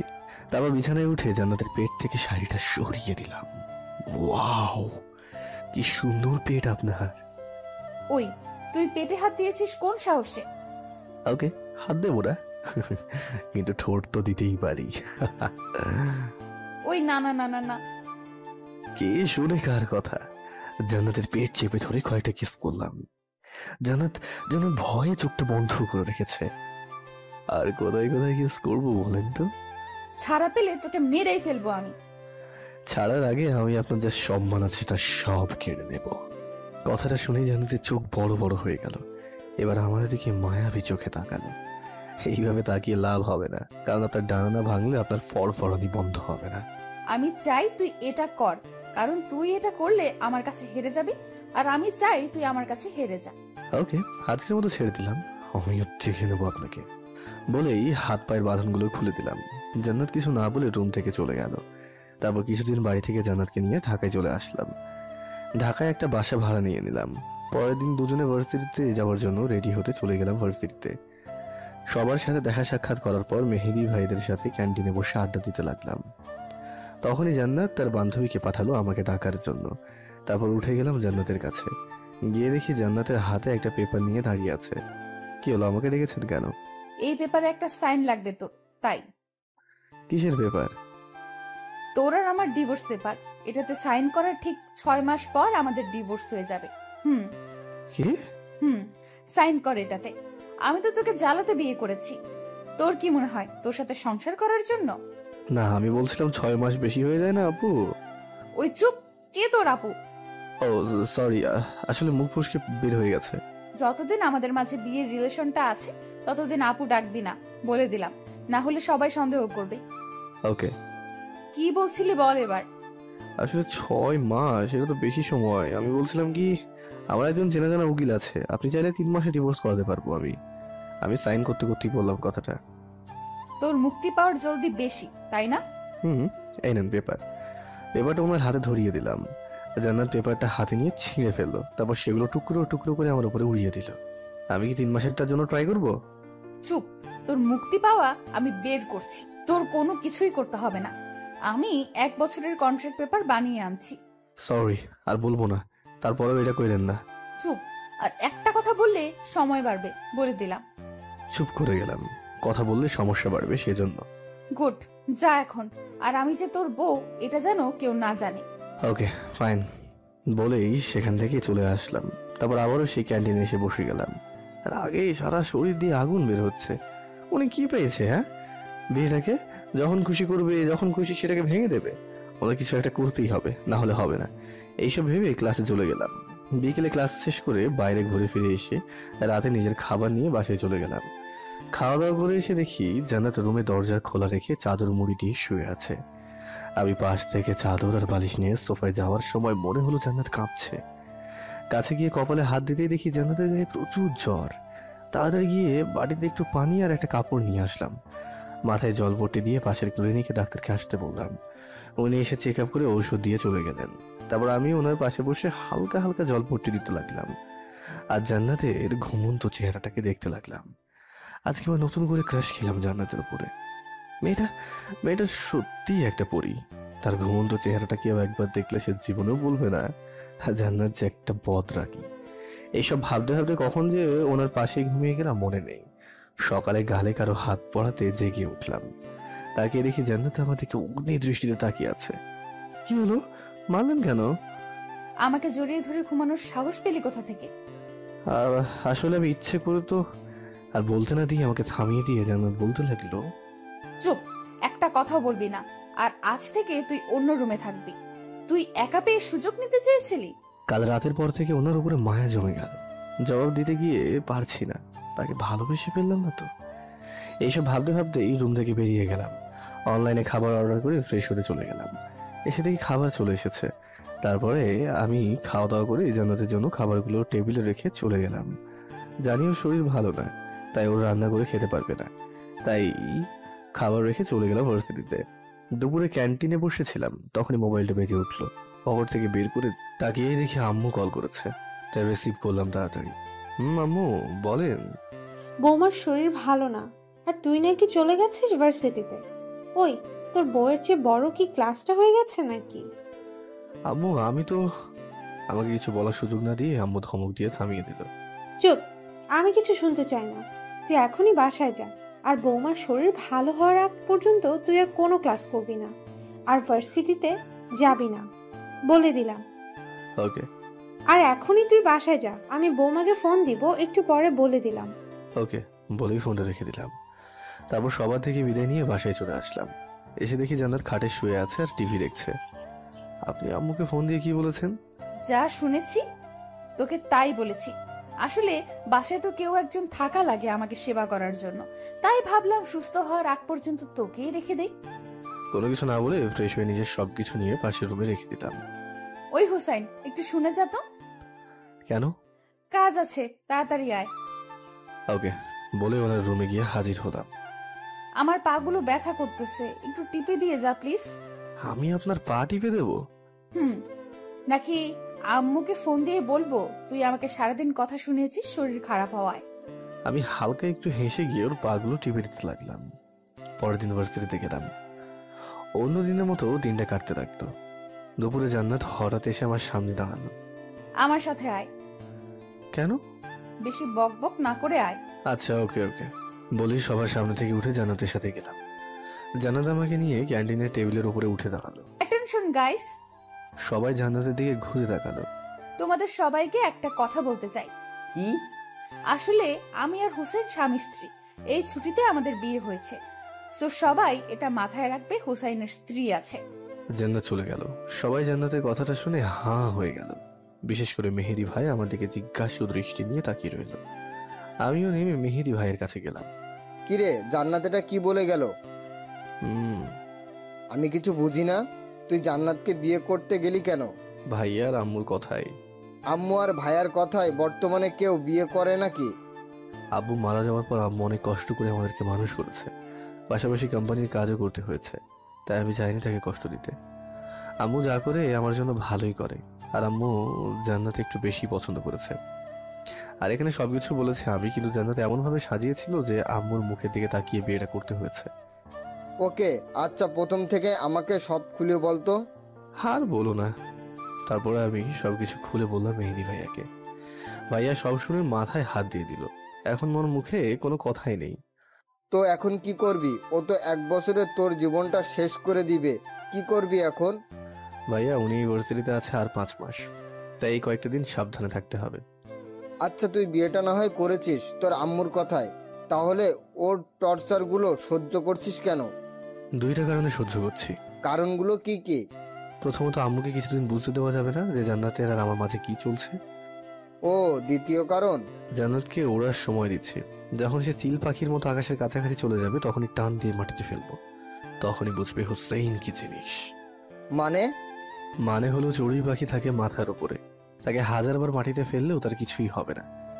কিন্তু চিল পাখি থাকে আকাশে, তাকে একবার মাটিতে ফেলতে পারলে তার আর ওড়ার ক্ষমতা থাকে না। তাই চড়ুই পাখিটা উড়তে উড়তে চিল পাখি জায়গায় যাক, তারপর না হয় টান দিয়ে মাটিতে ফেলে দেবো। তুই ভিলেন সারা জীবনই থাকবি। জান্নাত ভাবছে আমি ওর দাস হয়ে যাচ্ছি, কিন্তু জানে না নিজের বিপদটাকে নিজেই টানছে। আগে কি করতে চাইছিস? জান্নাতকে আপাতত আমার মায়ায় ফেলতে হবে, যেভাবেই হোক। তারপর ওর তেল আমি বার করব। আমাদের কোনো রকম হেল্প লাগলে বলিস, ওকে সাহায্য করতে আমরা আছি তোর পাশে। সেটা তো জানি। আচ্ছা আমার জানা মতে তোর লাইফ তো মারিয়া নামের একটা মেয়ের সাথে তার কি হলো? কি আর হবে, মারিয়াকে কিছুদিন ভুলে থাকতে হবে। জান্নাত থেকে ডিভোর্স পাওয়ার পর মারিয়াকে বিয়ে করে ফেলবো। মারিয়া তখন বিয়ে করতে রাজি হবে তুই বিবাহিত জেনেও? মারিয়া আমার আর জান্নাতের ব্যাপারে সব জানে, তো এইসব নিয়ে টেনশন করো না। আর জান্নাত ছাড়া কি দুনিয়াতে মেয়ের অভাব আছে নাকি যে বিয়ে করতে পারবো না? তাও ঠিক তো, চাইলেই কয়েকটা বিয়ে করতে পারবি, কারণ তোর সেই ট্যালেন্ট আছে। ধুর, বাদ দাও এসব কথা। ওকে, তা কি করবি এখন? এখন বাসায় চলে যাব, ভালো লাগছে না, থাকো আমি গেলাম, কালকে কাজ আছে বলেই সেখান থেকে চলে আসলাম। বাসায় এসে ফ্রেশ হয়ে দিলাম এক ঘুম। সন্ধ্যায় ঘুম ভাঙলো, তাকিয়ে দেখি জান্নাত আমার দিকে তাকিয়ে আছে। দুপুরে আমাকে না বলে ভার্সিটি থেকে চলে আসলি কেন? এমনি। আর আপনাকে কারণ বলতে হবে নাকি? বলতে হবে নাকি কোনো মেয়ের সাথে লুচ্চামি করতে এসেছিলি? ঠিকই বলেছেন। চুপ, বেশি বকবক করবি না, কারণ এই বাসাতে শুধু আমার রাজত্ব চলবে। যা বলবো তার উত্তর দিবি শুধু। তাহলে আপনার বাসায় আপনি থাকেন, আমি চলে যাই মেসে। যা, আমি বেশি না, আম্মুকে বলবো শুধু। আম্মুকে কষ্ট দিতে চায় না বলে আপনাকে সহ্য করছি, নাহলে আপনার অবস্থা আগের মতোই করতাম। কিভাবে করবি এটা তো ভার্সিটিতে না যেয়ে আমাকে হারিয়ে দিবি। এটা সংসার, আর সংসারে বড় বড় ভিলেনরাও রাজত্ব করতে পারে না, কারণ সংসারের রাজত্ব চলে মেয়েদের। সো 1 বছর যা বলি তাই কর, না হলে সারা জীবনের জন্য জ্বালাতে থাকবো, বলে দিলাম। এই জন্যই তো ছাড় পাচ্ছেন, নাহলে এমনিতে তো আমার একটা চুলও ছিঁড়তে পারবেন আপনি। কেন মারিয়ার কাছ থেকে তোকে কেড়ে নিলাম না? এটাতে শিক্ষা হয়নি তোর? মারিয়া মারিয়া মারিয়া মারিয়ার কথা বলতেই মাথায় একটা বুদ্ধি আসলো। কি হলো, হাসছিস কেন? না না, এমনি বলে মনে মনে ভাবতে লাগলাম, কোথায় থেকে আর কেড়ে নিতে পারলেন? আপনি আমাকে ছেড়ে দিলেন আর আমি মারিয়াকে বিয়ে করে ফেলবো। আর মারিয়া এমনি তো জানে আপনি কেন আমাকে বিয়ে করেছেন, তাই মারিয়াকে বিয়ে করতে আমার কোনো অসুবিধা হবে না। আর একটা কথা কি জানেন তো, মারিয়া নেক্সট ইয়ার ভার্সিটিতে উঠে যাবে, আর আপনি ভার্সিটি থেকে চলে গেলে আমার রাস্তা ক্লিয়ার হয়ে যাবে। সো যা করার এই কয়েকদিনে করে দিন, না হলে পরে আর পাবেন না আমাকে। মনে মনে ভাবছি এইসব, আর তখনই জান্নাত ডাক দিল। কিরে, ভাবনার সাগরে ডুব দিলি নাকি? যা করবি আজ থেকে সব বলবি, না হলে তোর খবর করে ছাড়বো, বলে দিলাম। ওকে, তো এখন একটু বাথরুমে যেতে পারি? কি? যা ছেচরা। বাসায় রান্না করার মতো কেউ নেই, তাই রাতে খাবার অর্ডার করে খাওয়া দাওয়া করে আরামে একটা ঘুম দিলাম। আজকে একটু তাড়াতাড়ি ভার্সিটিতে চলে আসলাম। এসে ক্যান্টিনে বসেছিলাম, তখনই আমার ক্লাসমেট একটা মেয়ে আসলো। মেয়েটা কিছুদিন ধরে আমাকে ফলো করছিল। মেয়েটা দেখতে একদম পরীর মতো। আজকে কি বলতে এসেছে কে জানে। আপনাকে একটা কথা বলার ছিল। হ্যাঁ বলেন। তোমাকে আমার খুব ভালো লাগে। কি? তোমাকে বলবো বলবো ভাবছিলাম, আজকে কেউ নেই, তাই ভাবলাম আজকে বলে দেই। আমি যে বিবাহিত সেটা আপনি জানেন না? জানি, কিন্তু ওই মানুষটা যে আপনার উপর প্রতিশোধ নিতে বিয়ে করেছে সেটা আমি বুঝি। ওর কথা শুনে আমি তো হাঁ হয়ে গেলাম। হাঁ হয়ে ওর দিকে তাকিয়ে রইলাম। দেখো, আমি তোমাকে ভালোবাসি, তুমি চাইলে আমার সাথে রিলেশনে থাকতে পারেন। মনে মনে ভাবলাম জান্নাতকে একটু সাহায্য করা দরকার, তাই আমিও বললাম এমনি তো জান্নাতে জ্বালায় অতিষ্ঠ হয়ে গেছি। তাহলে চলো বিকেলে কোথাও কফি খেতে আসি। হ্যাঁ অবশ্যই, বলো কোথায় খেতে যাবে? কফি হাউসে খেলে কেমন হয়? ওকে, সময় মতো চলে আসেন বলেই সেখান থেকে চলে আসলাম। কিছুক্ষণ পর মেহেদি ভাই সহ সবাই চলে আসলো, আর জান্নাতকেও দেখলাম ভিতরে যেতে। হালকা একটু হাসলাম। সবাইকে নিয়ে আড্ডা দিচ্ছিলাম, তখনই জান্নাত এসে সামনে দাঁড়ালো। তাকিয়ে দেখি রাগে চোখ মুখ সব লাল হয়ে আছে। আরে রেগে আছেন কেন, কিছু বলবেন নাকি? জান্নাতের মুখে কোনো কথা নেই, হঠাৎ ঠাস করে গালে একটা চড় বসিয়ে দিল। আমি গালে হাত দিয়ে অবাক হয়ে ওনার দিকে তাকিয়ে রইলাম। তুই নীলাকে কি বলেছিস? নীলাটা আবার কে? ও একটু আগে রোম্যান্সের কথা বলে এখন ভুলে গেছিস নীলা কে? সরি, কার সাথে রোমান্টিকতার কথা বললাম? এই যে এই মেয়েটার সাথে। জান্নাত রাগি চোখে তাকিয়ে রইল আমার দিকে। ও, ওর নাম Nila. Wow, nice name. Nice name কথাটা বলার সাথে সাথে জান্নাত আরেকটা চড় বসিয়ে দিল গালে। গালে হাত দিয়ে ওনার দিকে তাকিয়ে দেখি রাগটা বেড়েই আছে, কিন্তু সবার সামনে এইভাবে চড় মারে আমার কেমন যেন লেগে উঠলো। বাসায় বউ থাকতে অন্য মেয়ের সাথে রোম্যান্স করতে লজ্জা করে না তোর? বাসায় বউ আছে মানে? আপনি বউ পেলেন কোথায় বাসায়? কেন, আমি তোর কি হই? আপনি বলেন তো, আজ পর্যন্ত বউ হওয়ার মতো কোনো কাজ করেছেন? এই পর্যন্ত আমাকে শান্তিতে একটা মিনিট থাকতে দিয়েছেন? আপনার থেকে ইন্ডিয়া পাকিস্তানের শত্রুতা ভালো। কথাগুলো শুনে জান্নাত স্থির হয়ে দাঁড়িয়ে রইল। আমি উঠে চলে যাওয়ার ভাব করে জান্নাতের পিছনে গিয়ে মেহেদি ভাইকে চোখ টিপ দিয়ে ইশারায় বুঝালাম আগুনে পেট্রোল দিতে। তারপর সেখান থেকে চলে গেলাম। আর ভাবলাম, জান্নাত তুমি নিজেও জানো না তোমাকে ভবিষ্যতে কতটা জ্বালাবো আমি। আবারও তো মায়ায় ফেলবো, তারপর বাকিটা দেখবে তুমি। তারপর ক্লাস না করে বাসায় চলে আসলাম। শরীরটা বেশি একটা ভালো না, তাই দুপুরে খাওয়া দাওয়া করে দিলাম এক ঘুম। সন্ধ্যায় জান্নাতের ডাকে ঘুমটা ভাঙলো। কি হলো, ডাকছেন কেন? বাহিরে আকাশ খারাপ হয়েছে, রাতে খাবার জন্য কিছু গিয়ে নিয়ে আয়। তা ঘুমটা না ভাঙিয়ে অনলাইনে অর্ডার করে দিলেও তো পারতেন। চুপ, বেশি কথা বলবি না, যাওয়া লাগবে না তোর। বলেই মুখ বাঁকিয়ে রুম থেকে চলে গেল। ঘুমটা ভেঙে দিয়ে গেছে, তাই ঘুম ধরল না। তাই উঠে ফ্রেশ হয়ে ড্রয়িং রুমে গেলাম। এসে দেখি মহারানী টিভি দেখছে। পানি খেয়ে আমি রুমে চলে আসলাম। আকাশের অবস্থা খারাপ হতে চলেছে, মনে হয় রাতে ঝুম বৃষ্টি হবে বা তুফান হবে। আমি এইসব চিন্তা বাদ দিয়ে পড়তে বসে গেলাম। কিছুক্ষণ পর শুরু হয়ে গেল আকাশের গর্জন করা। এখন পড়তে অনেক ভালো লাগছে। হঠাৎ অনুভব করলাম আমার পিছনে কেউ একজন দাঁড়িয়ে আছে। তাকিয়ে দেখি জান্নাত দাঁড়িয়ে আছে। কি হলো, এখানে দাঁড়িয়ে আছেন কেন? আজকে তোর সাথে পড়তে বসবো। কেন আমার সাথে কেন? এমনি, বেশি কথা না বলে নিজের কাজ কর। তারপর আমি নিজের পড়ার মনোযোগ দিয়ে লাগলাম। জান্নাত আমার উল্টো পাশে চেয়ারটায় বসলো। কিছুক্ষণ পর হঠাৎ খেয়াল করলাম আকাশ গর্জন দিলে জান্নাত কেঁপে উঠছে। বুঝে গেলাম জান্নাত আকাশের গর্জনগুলো খুব ভয় পায়, তাই আমার পাশে পড়তে বসেছে। জান্নাত বড় হয়ে গেছে ঠিকই, কিন্তু মনটা এখনো বাচ্চাই রয়ে গেল। এইসব ভেবে মনে মনে হালকা হেসে আমি আবারও পড়াই মনোযোগ দিলাম। হঠাৎ জান্নাত বলে উঠলো, তোর হাতটা একটু ধরতে পারি? কি? তোর হাতটা একটু ধরতে দিবি? হাত ধরবেন কেন? এমনি ধরতে দিবি কিনা তাই বল। খারাপ মতলব না থাকলে ধরতে পারেন। তোর প্রতি খারাপ মতলব কোনো দিন হবেও না আমার। জান্নাত বলেই আমার হাতটা ধরলো। এই প্রথম আমার হাতে তার হাতটা রেখেছে। এটার ফিলিংসটা একদমই আলাদা, যা ভাষায় বোঝানো যাবে না। পড়ছিলাম আর খেয়াল করতে লাগলাম আকাশে যখনই গর্জন দেয় জান্নাত তখনই আমার হাত থেকে জোরে আঁকড়ে ধরে, তারপর আবার নর্মাল ভাবে ধরে থাকে। জান্নাত হয়তো মেঘের গর্জনকে অনেক ভয় পায়। পড়া শেষ করে গিয়ে দুজনে খেয়ে নিলাম। তারপর রুমে এসে শুয়ে গেলাম। কিছুক্ষণ পর জান্নাত এসে আমার পাশে শুয়ে পড়লো। কি হলো, আপনি এখানে এইভাবে শুয়ে পড়লেন কেন? এমনি, বেশি কথা না বলে ঘুমা। আপনি এখানে থাকেন, আমি সোফায় গিয়ে ঘুমাচ্ছি। তোকে সোফায় যেতে বলেছি আমি? চুপচাপ যেখানে আছিস সেখানে ঘুমা, আর মাঝখানে এই কোল বালিশটা থাকবে। ওকে বলেই শুয়ে পড়লাম। জান্নাত কি করতে চাইছে দেখা দরকার, তাই চুপ করে ঘুমের ভান ধরে শুয়ে রইলাম। এইভাবে প্রায় আধা ঘন্টা শুয়ে থাকার পর হঠাৎ জান্নাত বলে উঠলো, ওসাই, তোকে একটা কথা বলার ছিল। আমি কোনো উত্তর না দিয়ে চুপ করে রইলাম। কি রে, তুই কি ঘুমিয়ে গেছিস? তাও কোনো উত্তর দিলাম না। তারপর জান্নাত আর কোনো কিছু না বলে আস্তে আস্তে আমাকে জড়িয়ে ধরলো। আমি অবাক হয়ে গেলাম ওনার এমন কাণ্ড দেখে। চুপচাপ কিছুক্ষণ শুয়ে রইলাম। জান্নাত আমাকে জোরে চেপে ধরে আছে। প্রায় 10 মিনিট পরে মনে হলো ওর হাত পা একটু লুজ হয়েছে, মানে জান্নাত ঘুমিয়ে গেছে। আমি শিওর হওয়ার জন্য আস্তে করে জান্নাত এইভাবে ডেকে উঠলাম, ওই আপনি আমাকে এইভাবে জড়িয়ে ধরে আছেন কেন? আর জান্নাতের কোনো সারা শব্দ নেই। বুঝলাম পাগলিটা ঘুমিয়েছে। আস্তে করে চোখ খুলে জান্নাতের দিকে তাকালাম।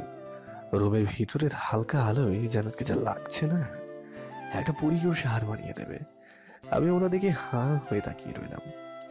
ওনার এইভাবে জড়িয়ে ধরা দেখে আমার নিয়ত উল্টাতে লাগলো। পরে ভাবলাম না, কারো সুযোগ নেওয়াটা ঠিক হবে না। তাই সব চিন্তা বাদ দিয়ে জান্নাতের নিষ্পাপ মুখটা দেখতে লাগলাম।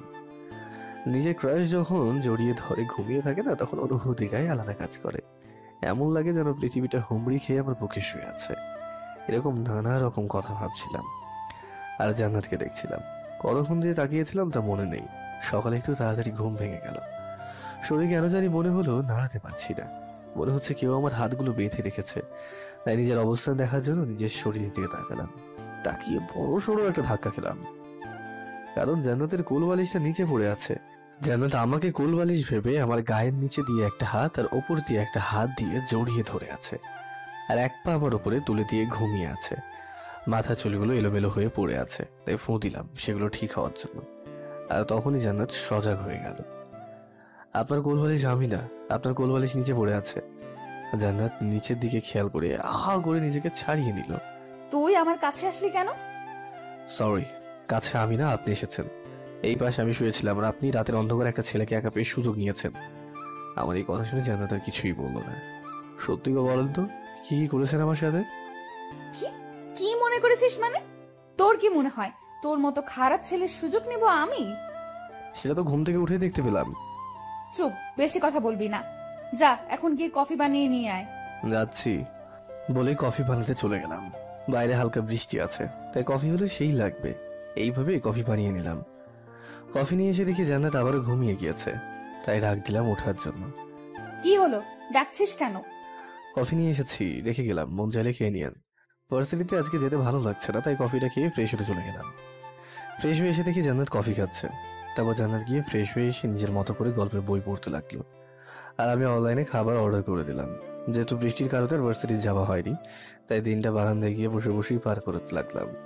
তখনই মোবাইলে একটা আননোন নাম্বার থেকে কল আসলো, তাই রিসিভ করার জন্য তাকে বললাম আর আসসালামু আলাইকুম ভাবে জবাব দিলাম। ওয়ালাইকুম আসসালাম, কেমন আছেন? আলহামদুলিল্লাহ, আপনি কি? কালকে প্রপোজ করলাম আর আজকেই ভুলে গেলেন? ও নীলা। সরি, কালকে জান্নাত আপু কার থেকে যেন আপনাকে প্রপোজ করার কথাটা শুনে আমাকে নিয়ে যায়, তারপর আপনার সাথে সিনক্রেট করে। জান্নাত তো একটা পাগলি, ওর কথাই আমার খারাপ লাগে না। জান্নাত তো বুদ্ধি একটু কম। কালকে বিকেলে কফি খেতে আসলেন না কেন? আরে কালকে জান্নাত অনেক প্রেশার রেখেছিল, তাই আসতে পারিনি। কি বলেন, আপনি ঠিক আছেন তো? আরে হ্যাঁ, ওই ডাইনিটা আমার কিছুই করতে পারেনি। নিজের বউকে কেউ ডাইনি বলে নাকি? এটা বউ নাকি রাক্ষসী বলেই বারান্দায় দরজায় তাকিয়ে চোখ তো কপালে উঠে যায়, কারণ দরজায় জান্নাত দাঁড়িয়ে আছে।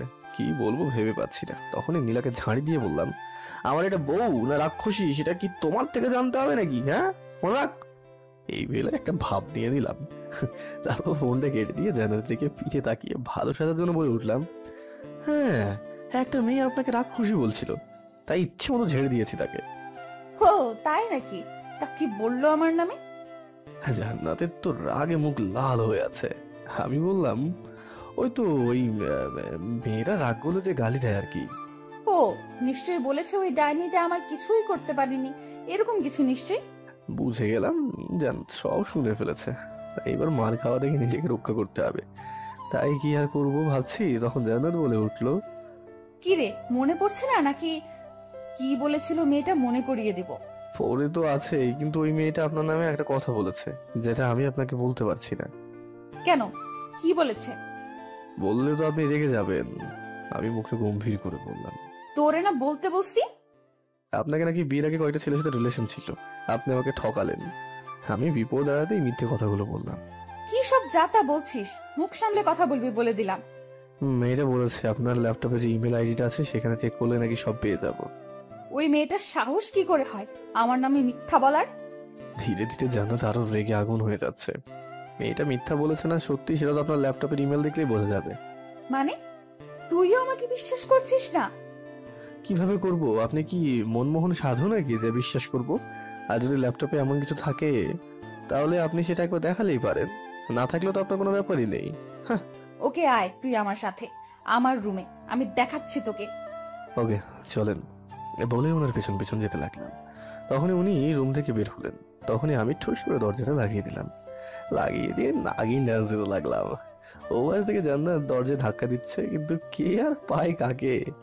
আমি তো জান্নাতকে বোকা বানিয়ে সেই খুশি। ওই পাশ থেকে জান্নাত বলছে, ওই হুসাইনের বাচ্চা দরজা খুল, না হলে পরে তোর অবস্থা খারাপ করে দেব বলে দিলাম। তোকে আমি কাঁচা চিবিয়ে খাবো, ভালোই ভালোই খুল বলছি। আমি কোনো কিছু না বলে খাটে গিয়ে শুয়ে শুয়ে মোবাইলে গান শুনতে লাগলাম। কিছুক্ষণ পর সবকিছু ঠান্ডা হয়ে গেল। আজকে বের হওয়া যাবে না, না হলে মার্ডার হয়ে যেতে পারি। তাই রুমে বসে থেকেই ভালো আছি। দুপুরে না খেয়ে রুমে বসে আছি। বসে থাকতে থাকতে আর ভালো লাগছে না, বাইরে যাওয়া যাবে না। অবশেষে দুপুরে একটু পরে থেকে ঘুমিয়ে গেলাম। ঘুম ভাঙলো কারো গালে শীতল স্পর্শে। চোখ খুলে তাকিয়ে দেখি জান্নাত সামনে বসে আছে। হালকা একটু হেসে আবারও ঘুমোতে যাবো, তখনই সবকিছু মনে পড়ে গেল। লাফিয়ে উঠতে গিয়ে পারলাম না। তাকিয়ে দেখি আমার হাত পাগুলো জান্নাতের একটা ওড়না দিয়ে বেঁধে রেখেছে। পাশে তাকিয়ে দেখি জান্নাত কতগুলো লিপস্টিক নিয়ে বসে আছে। মানেটা ঠিক বুঝতে পারলাম না। ও আমাকে না মেরে এইভাবে লিপস্টিক নিয়ে বসে আছে কেন?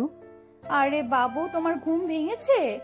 হায়, বাবু কিটা আমাকে এভাবে বেঁধে রেখেছেন কেন? ও লে লে লে লে ওলে, আমার বাবুটা রাগও করে দেখি। কেন, মনে নেই কি করেছিস? সরি, আসলে আমি তখন সেলফ ডিফেন্সের জন্য এই কথাগুলো বলেছিলাম। তা এখন তো কোনো ডিফেন্সই করার অবস্থা তোর নাই। বললাম তো সরি, আগে সবকিছু ভুলে যান না প্লিজ। রাত গয়া বাদ গয়া। রাক্ষসী আর ডাইনিরা তাদের অপমান সবকিছু এত তাড়াতাড়ি ভুলে যায় না। তারপর জান্নাত তার ফোনটা বের করে আমার কয়েকটা ফটো তুললো। তারপর নিজের ঠোঁটে আমার লিপস্টিক লাগালো, লাগিয়ে আমার গালে চুমু দিচ্ছে, এমন ভাবে ছবি তুলছে। ওই আপনি কি করছেন?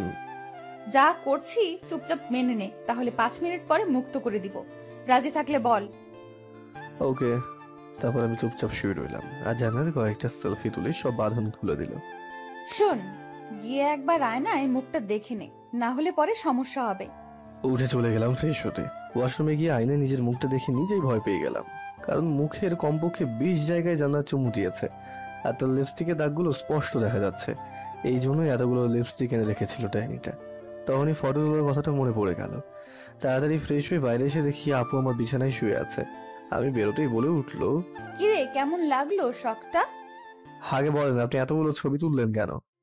আমি আমার বাবুটার ছবিও তুলতে পারবো না? এসব বাদ দিয়ে আসল কথা বলেন, ছবিগুলো কেন তুলেছেন?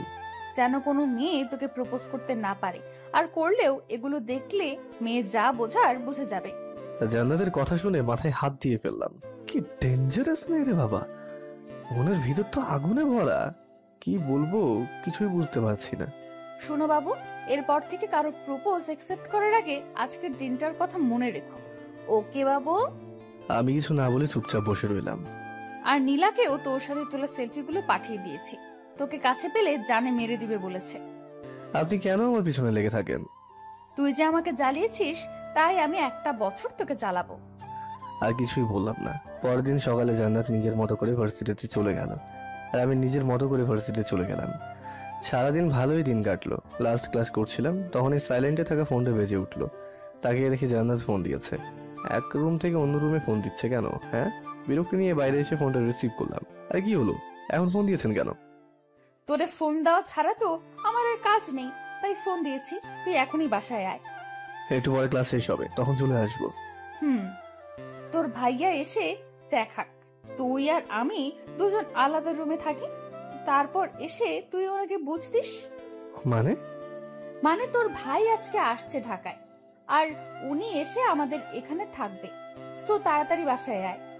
বলেই জান্নাত ফোনটা কেটে দিল। কি করবো কিছুই তো বুঝতে পারছি না। তাড়াতাড়ি ভার্সিটি থেকে বাসায় গেলাম। গিয়ে আমার রুমে সবকিছু জান্নাতের রুমে নিয়ে গুছিয়ে রাখলাম। আর জান্নাত পুরো রুমটাকে গোছাতে ব্যস্ত। সবকিছু গুছিয়ে শাওয়ার নিতে চলে গেলাম। শাওয়ার শেষ করে বাইরে আসতেই খেয়াল করলাম জান্নাত কারোর সাথে কথা বলছে। বুঝতে আর বাকি রইল না, ভাইয়া চলে এসেছে। রেডি হয়ে বাইরে গিয়ে দেখি ভাইয়া বসে বসে টিভি দেখছে আর জান্নাত কফি বানাচ্ছে। তারপর ভাইয়ার সাথে কৌশল বিনিময় করে দুজনে বসে টিভি দেখতে লাগলাম। তখনই জান্নাত বলল, আপনিও কি কফি খাবেন? ভাইয়ার কফি ফেভারিট। আর এটা কি জিজ্ঞেস করা লাগে নাকি? আমি ভাইয়ার কথা না, আপনাকে জিজ্ঞেস করেছি। আমাকে? হুম। জান্নাতের মুখে আপনি শুনে জীবনের সব থেকে বড় শখটা খেলাম। একটু আগেও তুই বাড়ি করছিল, আর এখন আপনি? বাহ, উনি তো অ্যাক্টিং এ মাস্টার ফার্স্ট। কিরে, খাবি কিনা বল? হ্যাঁ, আমার জন্য হালকা একটু বানিও। ওকে। রাতে খাবারের জন্য বাইরে থেকে সবকিছু নিয়ে আসলাম। রাতে খাওয়া দাওয়া শেষ করে আমি আর ভাইয়া চলে গেলাম ছাদে। সবার খোঁজ খবর নিয়ে নিচে চলে আসলাম। এসে দেখি জান্নাত তো বসে আছে আমাদের জন্য। তুমি ঘুমাওনি? না, আপনারা সজাগ তাই আর ঘুমাইনি। জান্নাত, তোমরা গিয়ে ঘুমিয়ে যাও। আপনি না হয় ভাইয়ের সাথেই ঘুমিয়ে যান। হুসেইন, আমার সাথে থাকা লাগবে না তোমার। যাও, গিয়ে ঘুমিয়ে যাও, সকালে দেখা হবে। Good night. বলেই ভাইয়া রুমে চলে গেল। জান্নাত আর আমি চলে গেলাম আমাদের রুমে।